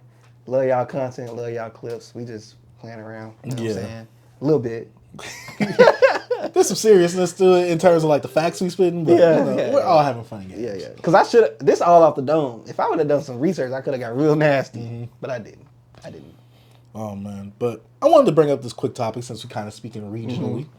I said, is the Midwest, specifically Chicago, missing hip hop OGs? So this weekend, you know, I'm listening to the new Common single that came out because Common, he is on a great run right now. He is looking marvelous. He's looking hungry. Yeah. I'm like, all right, Common's doing the right things. But I'm just like, dang, Common really from the 90s. I'm like, I wonder who else from the 90s that I don't listen to from Chicago. Twista. I looked it up. Twista the Brat. That's it. Yeah. And so I'm just like, in my head, I'm like, Chicago's missing some OGs. And I get that, you know. Like hip-hop OGs? Like, yeah, hip-hop OGs, because I know they have house music. Yeah. But, like, in terms of, like, hip-hop, we got the West Coast, we got Dr. Dre, Snoop Dogg, Ice Cube, you know, if he was still alive. You know, we have a lot of older people from the West Coast. Warren G, if you really want to get there, Nate Dogg, who was there. We got New York, we got Jay-Z, we got Nas, we got people that's still living, Rakim, Big Daddy Kane, I'm pretty sure. Yeah. Some of the Wu-Tang members. From the South, we got Bun B, Scarface, Lil Kiki, Andre, Big Boy. Yeah, we have Killer Mike. Yeah, so you know we have Trick Daddy and all of them, and then you know still Lil You can Wayne. go in different. Yeah, you can go in different states in the South, bro. We just killing it. I mean, but when it comes to the Midwest, besides Detroit, because Detroit maybe got like what Royce the 5'9", Trick. I'm saying they have phenomenal hip hop like MCs. Yeah, if you want to do that. No, OGs like people from the '90s and that. I mean, people just from the '90s. Nah, cause like it wasn't a big region to be. You gotta think South, California, the West, and New York was like, you know, and if you go Philly a little bit, but like mostly just New York. Them three are big parts. Like, yeah, Midwest had a thing, but the South, the West Coast, and the East Coast are like the main focus. But I'm saying like, at least with all the other regions, we had a whole bunch. We still got a whole bunch of OGs. Yeah, I'm saying, but we produced more stuff at that time. Yeah, you're right. I guess my thing is like, and like you gotta think about Midwest compared to the West Coast, the East Coast compared to the South. Which I don't get why it's called the Midwest and we closer to the West. I don't know, cause it kind of changed. Cause like Missouri used to be a Southern state, and now it's a Midwest. Yeah, it's weird. Yeah, so I don't know. But I was just like, dang, like we really missing some rappers. Like, well, we just missing people in general. And I was just thinking about the state of Chicago hip hop because I'm like, we had Common, then you go to Kanye, kind of R. Kelly-ish if you want to count that as well. R. Kelly, and then after Kanye, then we go to Chief Keef. It's like there's such huge gaps in between like their figures in hip hop. It's like Chance the Rapper, and then you go to Vic Mensa now. Yeah, which I mean, we really can't count Vic Mensa. No, I'm just saying that the era of like who like Vic was popping at that time. Oh yeah, like, I'm saying when they started having a little buzz again. You know, you had like Saba. You know, you had No Name. You know, they had a little movement, in the blog era. So that's all. Yeah, but I'm just like, dang, there's really no one like from early on, from either early 2000s or late 90s. Chicago, Common and No ID. You know what I'm saying? But for real, they didn't have. You gotta look at it. Like they was like when it came to hip hop, yes, they didn't go from the culture, but they never had like their moment. Yeah, you know what I'm saying? Like remember when Houston had their moment? Oh yeah. I feel like Chicago never had that type of moment. You know what I mean? With drill? Oh yeah, with drill. Oh, most definitely. That's that. But I'm thinking of like '90s, early 2000s. Oh, yeah, my bad. Because I feel like at any moment when it came to the internet, being really focused at anybody at that time, it wasn't regional. Like you can have your moment. You know what I'm saying? You got people from Wichita, Kansas. You got freaking Jack Harlow that's from like Knoxville or something. I don't know where he's from. He's from Kentucky somewhere. And you got freaking Bryson Tiller that's from over there, and East G from Louisville. You know, you got people all over the place. That's Sexy Red and Nelly. Well, that's St. Louis. Oh, St. Louis. Yeah, they St. Louis a little different. Now it's a little. They're about each other. Kentucky Derby and all that. They probably run through each other. Hey man, murder capital of the world. They over there wilding over there in St. Louis, in East St. Louis. Shout out to Illinois. Killers. But yeah, I don't know. I was just thinking, I'm just like, dang, like they really don't have no one that could just be like, oh, let me go back to their discography, see what they were sounding like back then. Yeah, it's rappers it's there, just, but they just not big, like, not like on the level of like a Common. Nah. Or a Twister. Yeah. I'm just like, God dang, y'all are missing. The Brat. But also, and do she you was feel in the like South. with Jermaine Dupri and all them? Yes, sir. So I'm just wondering, like, is that why maybe Chicago's more weaker besides not having the movement because they don't have many rappers to really. If they not what? What's that again? Like they're like a weaker region. What you saying? The Midwest is a weaker region? That too, but I meant think specifically Chicago. I think with MCs they're not. Like if you go by like rappers Royce and stuff, Eminem, yeah. Lupe, Fiasco, all that, bro. I'm just saying, like, come on, they got one of the best discographies ever in hip hop history in Chicago. Kanye West, one of the biggest like talents, one of the most influential rappers of all time. Right. So I'm saying like they have who comes from Chicago is usually huge. Yeah, usually monumental. But I'm just like, dang, it's like very far and few. Yeah, from the generations. Yeah, like they never had like that 90s Chicago moment. Like, yo, he was killing. Yeah, I feel you. But I'm pretty sure it's like Common was messing with people in New York. Yeah, but you gotta understand, like that time, like we were saying, like it was harder to get places. You had to go to New York to actually make moves. You know what I'm saying? So you had to. New York was a part of it back then. Like the radio stations you want to be on, the people you want to be connected with, the labels before the labels like moved out, like other places and been bought out by other labels, swallowed up. You know, New York was that. You know what I'm saying? But now New York is New York. Yes, sir. All right. And last topic, this is probably, well, I mean, we do have the overrated. Which one do you want to do? Do you want to do the 616 breakdown reaction? Do you want to do we can do top 20 rappers of all time or most overrated hip hop albums? I'll say that maybe we can push some of that to tomorrow. What? I mean, next week if you want. Which one? The top 10. No, that we can do that list, but I don't know. I don't know if I'm gonna spend too much time on it. No, we don't. Okay. You want to do top 20 rappers of all time, or you want to do most overrated hip hop albums of all time? I want to do the top rappers, not the overrated hip hop ones. Okay. But I'm saying, I said we can do that one next week. Okay. Because I want to actually look at what people were saying. Because I looked at it, but I'm like, I ain't got no thoughts right now. But we can go into the 616 breakdown. All right. And then go into that top 10 list, because that nigga list is crazy. All right, well, let's go ahead and talk about What's the Dirt 616 breakdown reaction. Recently this weekend, a whole bunch of people was going crazy because there's this guy on YouTube called What's the Dirt, and he basically breaks down either beefs or certain tracks from songs, things like that. And this video that came out recently was about Kendrick Lamar 616 in LA, a diss towards Drake. And he was reaching. There was a lot of reach on there in terms of like when you put the correlation to this. First of all, people was already reaching with that song the day it came out. They was like, oh yeah, Kendrick is Eisen from Bleach. Oh, some people, why you say that? Because in the chapter 616 of the Bleach manga, that's when Eisen actually comes back and so on. So I'm just like, oh my god, I'm like, Kendrick is not thinking. Did you finish the whole video? No. Yeah, I watched the whole video. What'd you think about it? It's a really good video. I think he did a really good job. The reason I don't really enjoy those type of videos is because it's very dry. See, I don't think it was that dry. I think it's dry in terms of like personality. I like personality driven content more. Yeah, I understand what you're saying, but I think he has a little personality. I checked out more of his stuff just to like understand the feel of him and like who he is, because I saw him before. I just never clicked it. Yeah, because he ain't got much content. He actually spent time with a lot of stuff, and like what he broke down wasn't nothing like that I didn't understand from the album. There's some parts I'm like, oh yeah, that's dope, but mostly people was I don't know why people didn't understand. I guess from the first beginning how Kendrick was rapping from Drake's perspective. I'm like, I guess some people didn't know that from 616.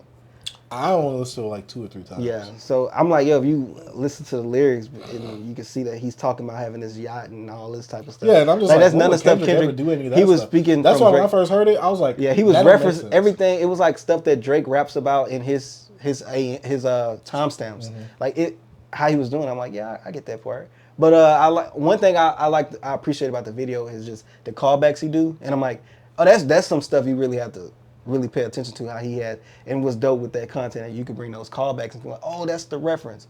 Like when he did push-ups, like he broke down push-ups really good. Like I watched his push-ups, his tailor-made one, and I was just getting the feel of his content, like what he do. And I say this is why he behind, because he actually spent time. Like he did the push-ups one, and he actually broke down some lyrics. I'm like, oh dang, I didn't even get that. Like when you talk about your pants might split, like you might get a divorce. You know, you splitting with your girl. Like you ain't got the pants in a relationship no more.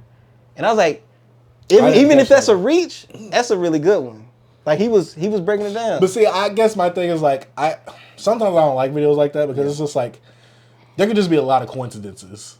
It could be. I just, for me, I kind of like would rather hear from the horse's mouth, like how Genius used to do the verified thing, where the artist would go on the website, and I think this is only during the blog era, where you would see it all like highlighted green instead of yellow, and it would be the artist actually breaking down their lyrics. Yeah, at but that point. You know, in some beat, I don't know, that might take some time for like Kendrick if he ever would do that. He probably never would do that. I think when it comes to stuff like this, the cryptic things, and some stuff, it's like I want him to know it. I don't want you to know it. And that's why even in the guy, he was just like, oh, it's some of this stuff I just don't get. I know I'm missing. I don't understand it. It's not for me. But because Kendrick is very intentional with his lyrics. And even with Drake, like the stuff he was breaking down with Drake, like, oh yeah, I don't understand this, but Drake so good at sneak dissing you, just you know what it is. Yeah. It's just how Jay-Z used to do. So it's just like, you know when Jay-Z said on Takeover, was like, we know so and so did this with it's that type of line, like you know what happened, and it's just like, dang, like that's the dope line. So when he was breaking it down, and I'm telling you, I wanted to get the feel of his video, so I watched about 4 or 5 videos, like in total, and I'm like, okay, he comes from a non-biased mind as well, because you could tell from how he heard when he heard push-ups from Taylor Made Freestyle. Oh yeah, you would think, oh he a Drake fan. How he did that, you'd be like, oh yeah, but then if you hear his Kendrick stuff, you'll think he said he's a Drake and Kendrick fan, but like I feel like he came from more of like a perspective of like, yo, I like hip hop, and I'm just taking my time breaking this stuff down. Like I actually enjoyed the video. Like I'm like, dang, it's not bad. Like he actually did his work. He did videos like I would like to do stuff like that. I don't know if I can find the time to do it. Oh no, those videos take a long time. Yeah, but I love to do something like that one day. But I appreciate what he do. Like so. I'm like, dang, it's not bad. He really spends his time on these videos. I'm like, Like, he did the video, like, even though I'm saying I knew a lot of this stuff, but when you watch it, it's like, all right, this is pretty dope. Because now you can go back, like, he did all the sneak disses from Drake and Kendrick together. And I'm like, I remember all this. And it just brought me back into a time, like, dang. And I was like, yo, he doing a pretty good job. Like, I think it's a good thing to have cemented on wax. Yeah. That way people got a reference back to it. I don't know. Sometimes for me, like I said, with lyric breakdowns, I be so iffy on them because sometimes I'm just like, some of these is a stretch and just coincidences. Some of them, not all of them, but some of them. It's like, all right. So one thing about lyrics, yes, you can be like, boom. But it's like with movies, like you go in there with a different perspective, I go in there with a different perspective. Like the artist could say things that he probably didn't mean, but it could have another, meaning to it, and that's what's so dope about art, because we're not gonna receive that art the same way. But I think when it comes to lyric breakdown, that's why I think it gets a bit iffy. Because how you say we don't perceive it the same way, that's one of those things where it's like you don't perceive it the same way. You get what I'm saying? Yeah, but I'm saying when it's some people, bro, that it's like, how do that even go? Do you think that artist really thought that deep into it?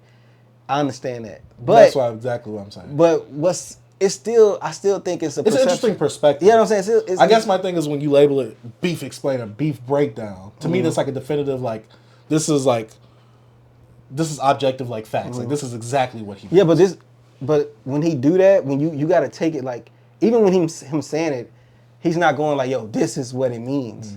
When he breaking it down, like when you see that one TikTok video that dude that did it, and it's like short, the E40 thing. Yeah, see that's different. Like this short term content. This dude putting out a 50-minute video. Yeah, it's impressive. And you watch it to the end, and you like, okay, like he even saying like, yo, this is what I got from it, and he's like, Drake was like, yo, if your BM, he had that line in Pusha T, talking about, he was saying in push-ups, he was saying, he was talking to Future. When people think he was talking about Travis Scott, I think he was talking about Future because he said, if your BM start to talk, and he was like, BM, he probably just didn't say baby mama just to say it. So he went and looked up Future baby mamas. He has 8 baby mamas. So he went and seen that he has one called Brittany something.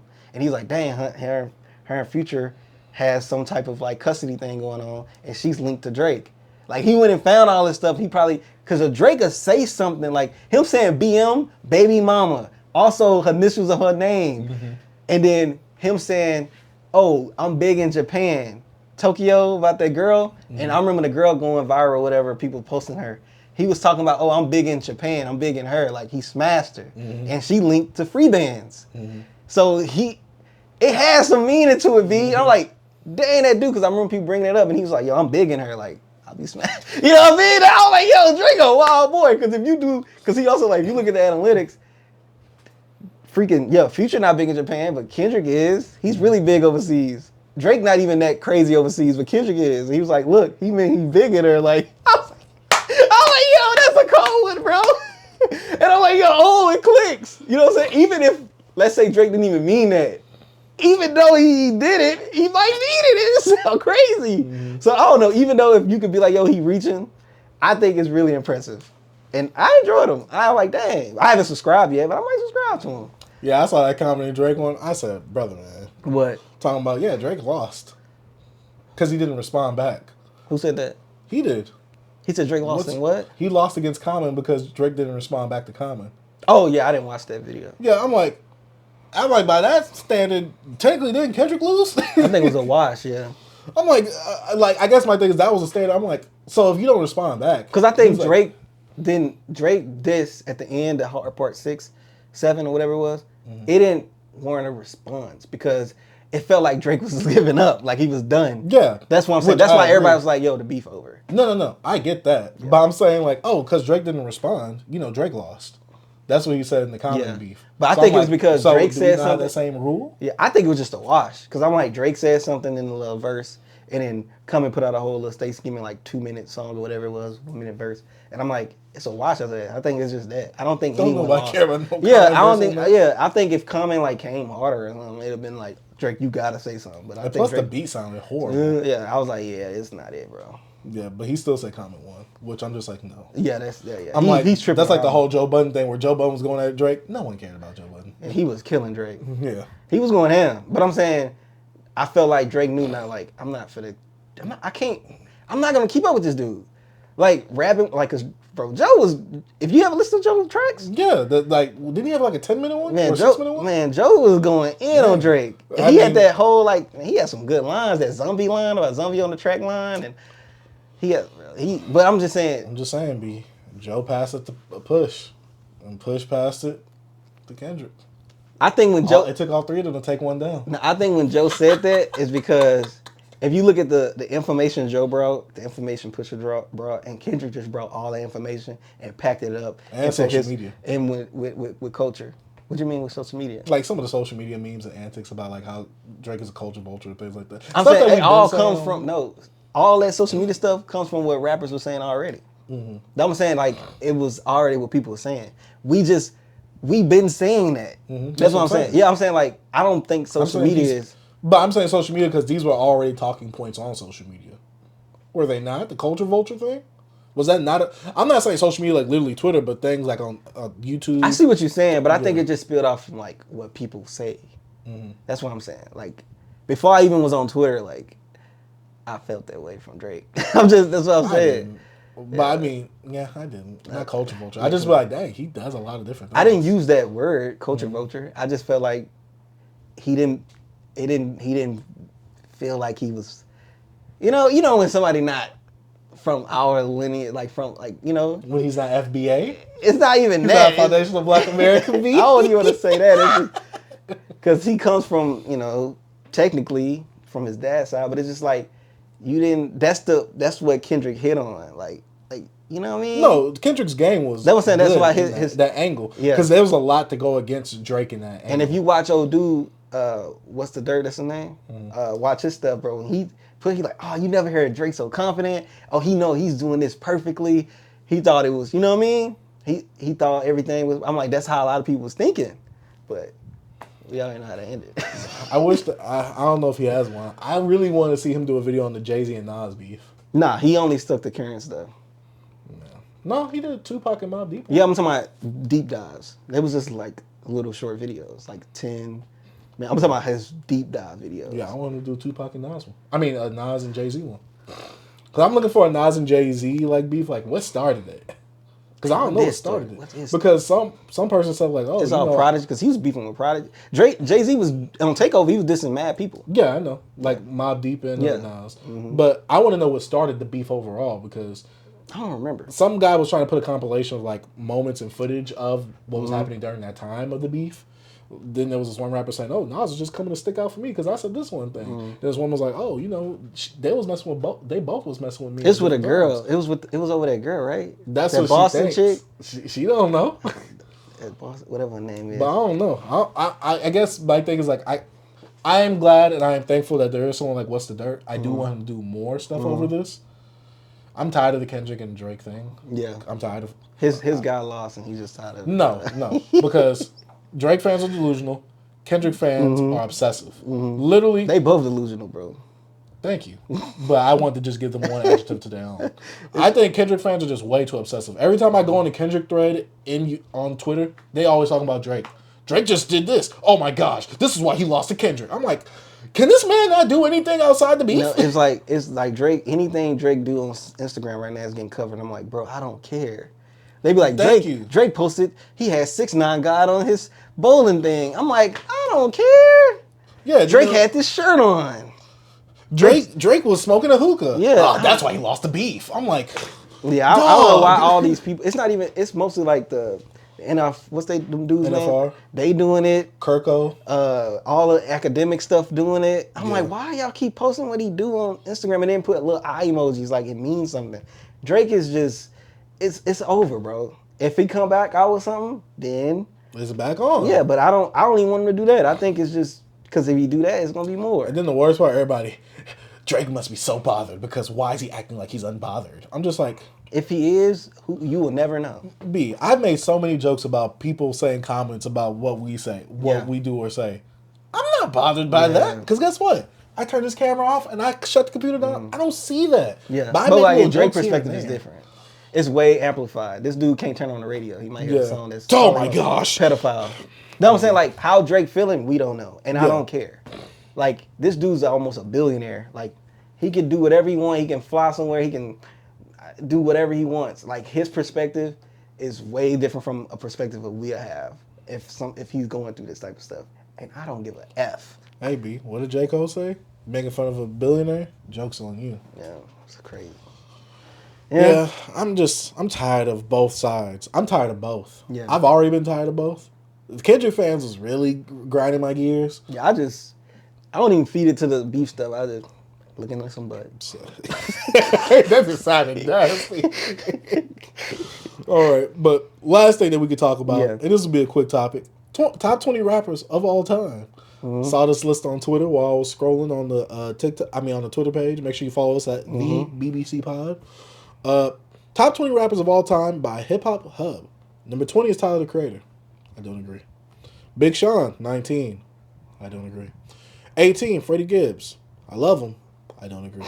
17, Logic. Now 16? Hey, 16's worse.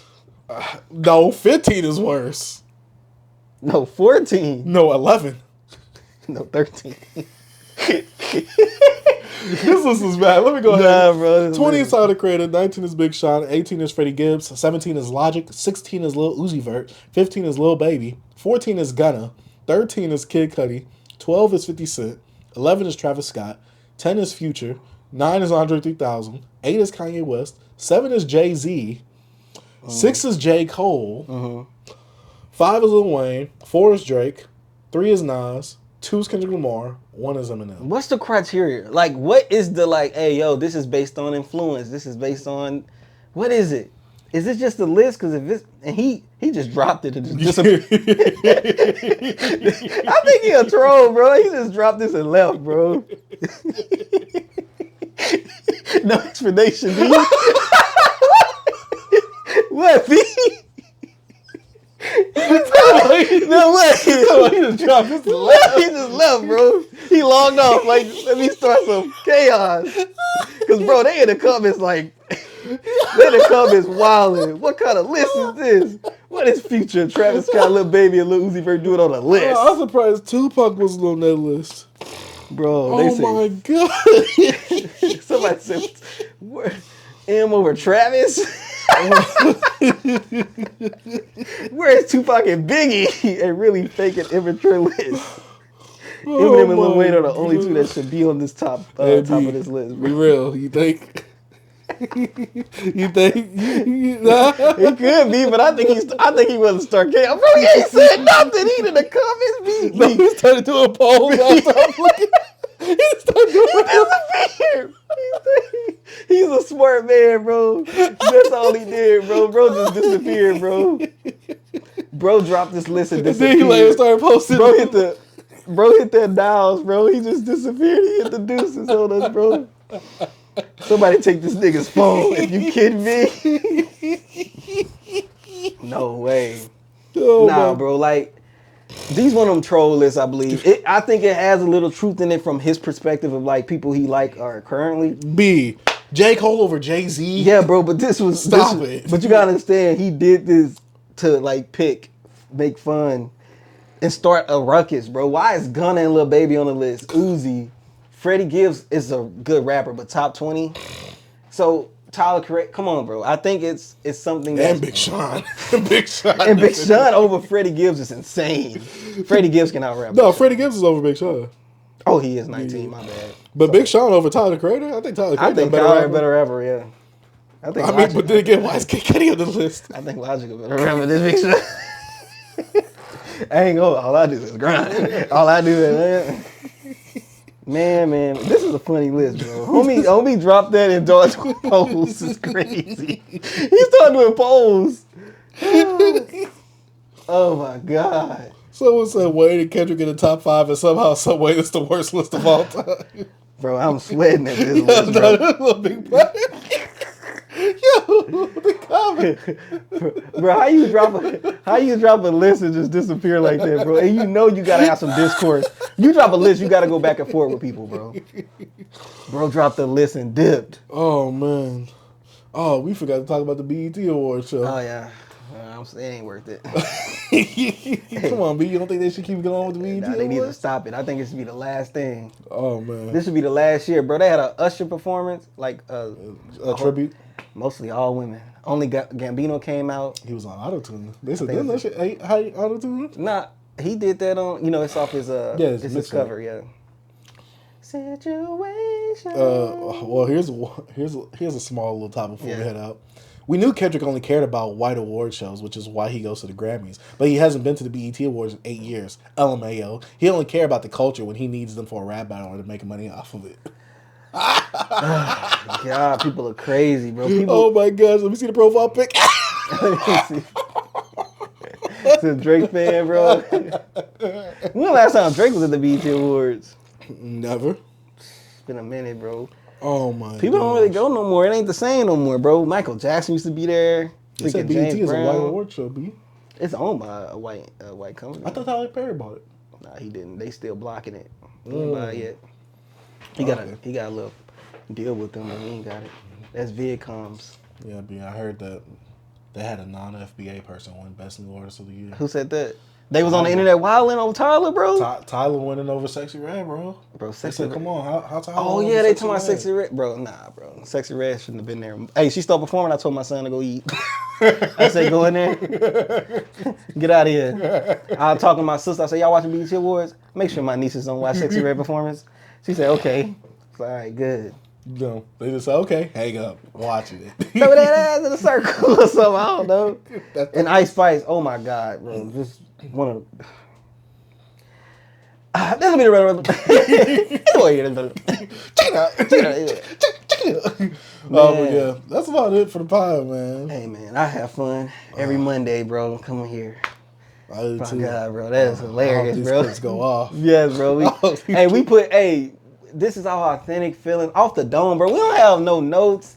We have notes, but we don't. We have notes for like the topics. Yeah, but we just be flying, bro. Like off the rip, off the cusp. Like I look at this stuff and I'll be like, all right, boom, boom, boom. If I get in my bag and like really like study this stuff, come on, man, I'll be on here wow. But now I'm just joking. It's just fun, bro. And like, hey, it's gonna be the grind, slow little grind. People come in, come out. And hopefully we can build an audience, core audience, for y'all can understand and get these personalities. He got a core audience in other places. But they don't know how nasty this man really is. We might have to make a disco. Hey, I might make a disco. Hey, he had that nasty man of his, but he's really nasty, man. I don't know. Man, but hey, You got any last closing statements, B? Well, nothing besides I need y'all Negroes to support, man. Yeah. Come through to the videos. I'm gonna start begging. But now I know, hey, bro, I promise, I'm gonna start being more like marketing, putting stuff out. But I suck right now, bro. I work, I go home, I gotta deal with a kid, a girl, and dealing with a woman is a whole different thing, bro. Especially one that's, I ain't even gonna get into it. I can't do it like that. Sometimes we watch the podcast. Look, we just need y'all to come through and show your boys some support. Watch the videos, come through, because y'all showed out last episode. Yeah. So we know that y'all there. Come on, go ahead and come out and show out this episode. They like the shorts, B. They people here for the short-term content. No, they're not going for it. Yeah. Stuff we doing it. We just gotta hook them. You gotta hook them, B. Yeah, the last episode did well. For real? Yeah. But overall, we need you Negroes to come through. Or Negresses. Call them Negroes. Yes. We need you coon Confederacies. Whoa, you people out there in YouTube land. Yeah, all inclusive. Yeah. Come on. But black people are always talking about, hey, you know what? This is another topic, real quick. What? I need more black people to start creating content on hip hop. Because what's the dirt? Hey, B, let's do it. Yeah, but also, what's the dirt? How come no one black was trying to do that before? I'm not saying nothing against him. Yeah. I'm just saying, why aren't more black people doing this? This is a round one to go off of. A lot of you black people always say that white people shouldn't have a conversation, shouldn't have a topic, shouldn't have a voice in hip hop. They making the best content on hip hop. What y'all doing? Right. None of y'all coming out, showing up, or ready to put in the work. Facts. Y'all all on Twitter. Y'all all hype yourselves up. All y'all do is talk. Talk. Not putting no in the action work. behind it. Come on YouTube or go on TikTok. Start making short form or long form content. Someone like What's the Dirt? Great quality. Great production. What he's doing is great. But why isn't someone from the culture who has also lived through this as well doing this as well? You don't have to be the only one on YouTube doing this. We're not the only hip-hop podcast doing this. And he said something real dope in one of his videos. He said, you know what? He said, I'm a guest in this community. And he was like, but I love hip-hop and I want to be a part of it. And I want to document this for, like, if people think about this battle, they can come and watch my video. So that's why I spend so much time in doing it. And I was like, I respect that, bro. And I'm like, bro, we can do the same. Yeah. We can also be a part of this. You know what I'm saying? So even if it's just not beef, it can just be a part of hip hop. So I know a lot of us like to critique, like you said, other people outside the culture. They have no say, bro. Show us your say. Y'all got no say either, bro. Look, we already don't buy the music. Y'all ain't doing nothing. All y'all do is be on Twitter. That's all they do. Yeah. And then they want to be mad when other people, why is this white person succeeding in the hip hop space? Bro, they working hard. Look at NFR. Look at Digging the Greats. Look at What's the Dirt. And it's many Great more. content. It's many more. Trap Allure, even that. Yeah, it's some people that focus more on like the beef stuff, and they, it's some black people that focus a lot on the beef stuff, like street beef stuff. But he said he don't want to get into that, like the street stuff. He like, yo, that's not my thing. But I'll keep about the hip hop beef stuff. He's like, he's Canadian. You sound like it. Yeah, brother. But yeah. Stop all that talk and get your goddamn butts on YouTube. But if y'all don't do that, come support your boys. Yeah, we'll do it for you. Yeah, exactly. We'll be the voice of the street. No. I can defeat the streets. Yeah, my God. I'm going to defeat the streets. Well, listen to Live Project Pat. Oh, my God. But yeah, closing notes. Like the video. Come to the YouTube if you're not already on it. Subscribe if y'all haven't. Like the video. Comment. Or dislike the video if you want to. Thanks. Interaction is good all the time. Come through to Spotify, Apple Podcasts. There is no more Google Podcasts. Yeah. Amazon Music, wherever you listen to podcasts at, come there, show support as well. I guess I'll make a Discord maybe tonight. Maybe. I don't know, depends. Yeah, I probably will while the videos export. So I'll probably make a Discord tonight. So link will maybe be in the description down below. I'm not sure yet. But make sure y'all come through. We're going to build a community. We need a strong force of people to be behind the BBC. Yeah, man, behind this big BBC. Man, what are your closing thoughts? You got any last thoughts? Hey, man, I'm out here, bro, supporting love, man. All you guys, and girls, just, get your loved ones, hug them, you know what I'm saying? And watch the BBC on the big screen. Can I bleed them yet? Let me bleed him. I see you stand by Sexyy Red. I think you see two. I think it's real competition. You might pop ass with him. Well, all right, guys. My name is Chase Dark Sage. I'm T. Peace. Peace. Bro, you is insane. Bro, say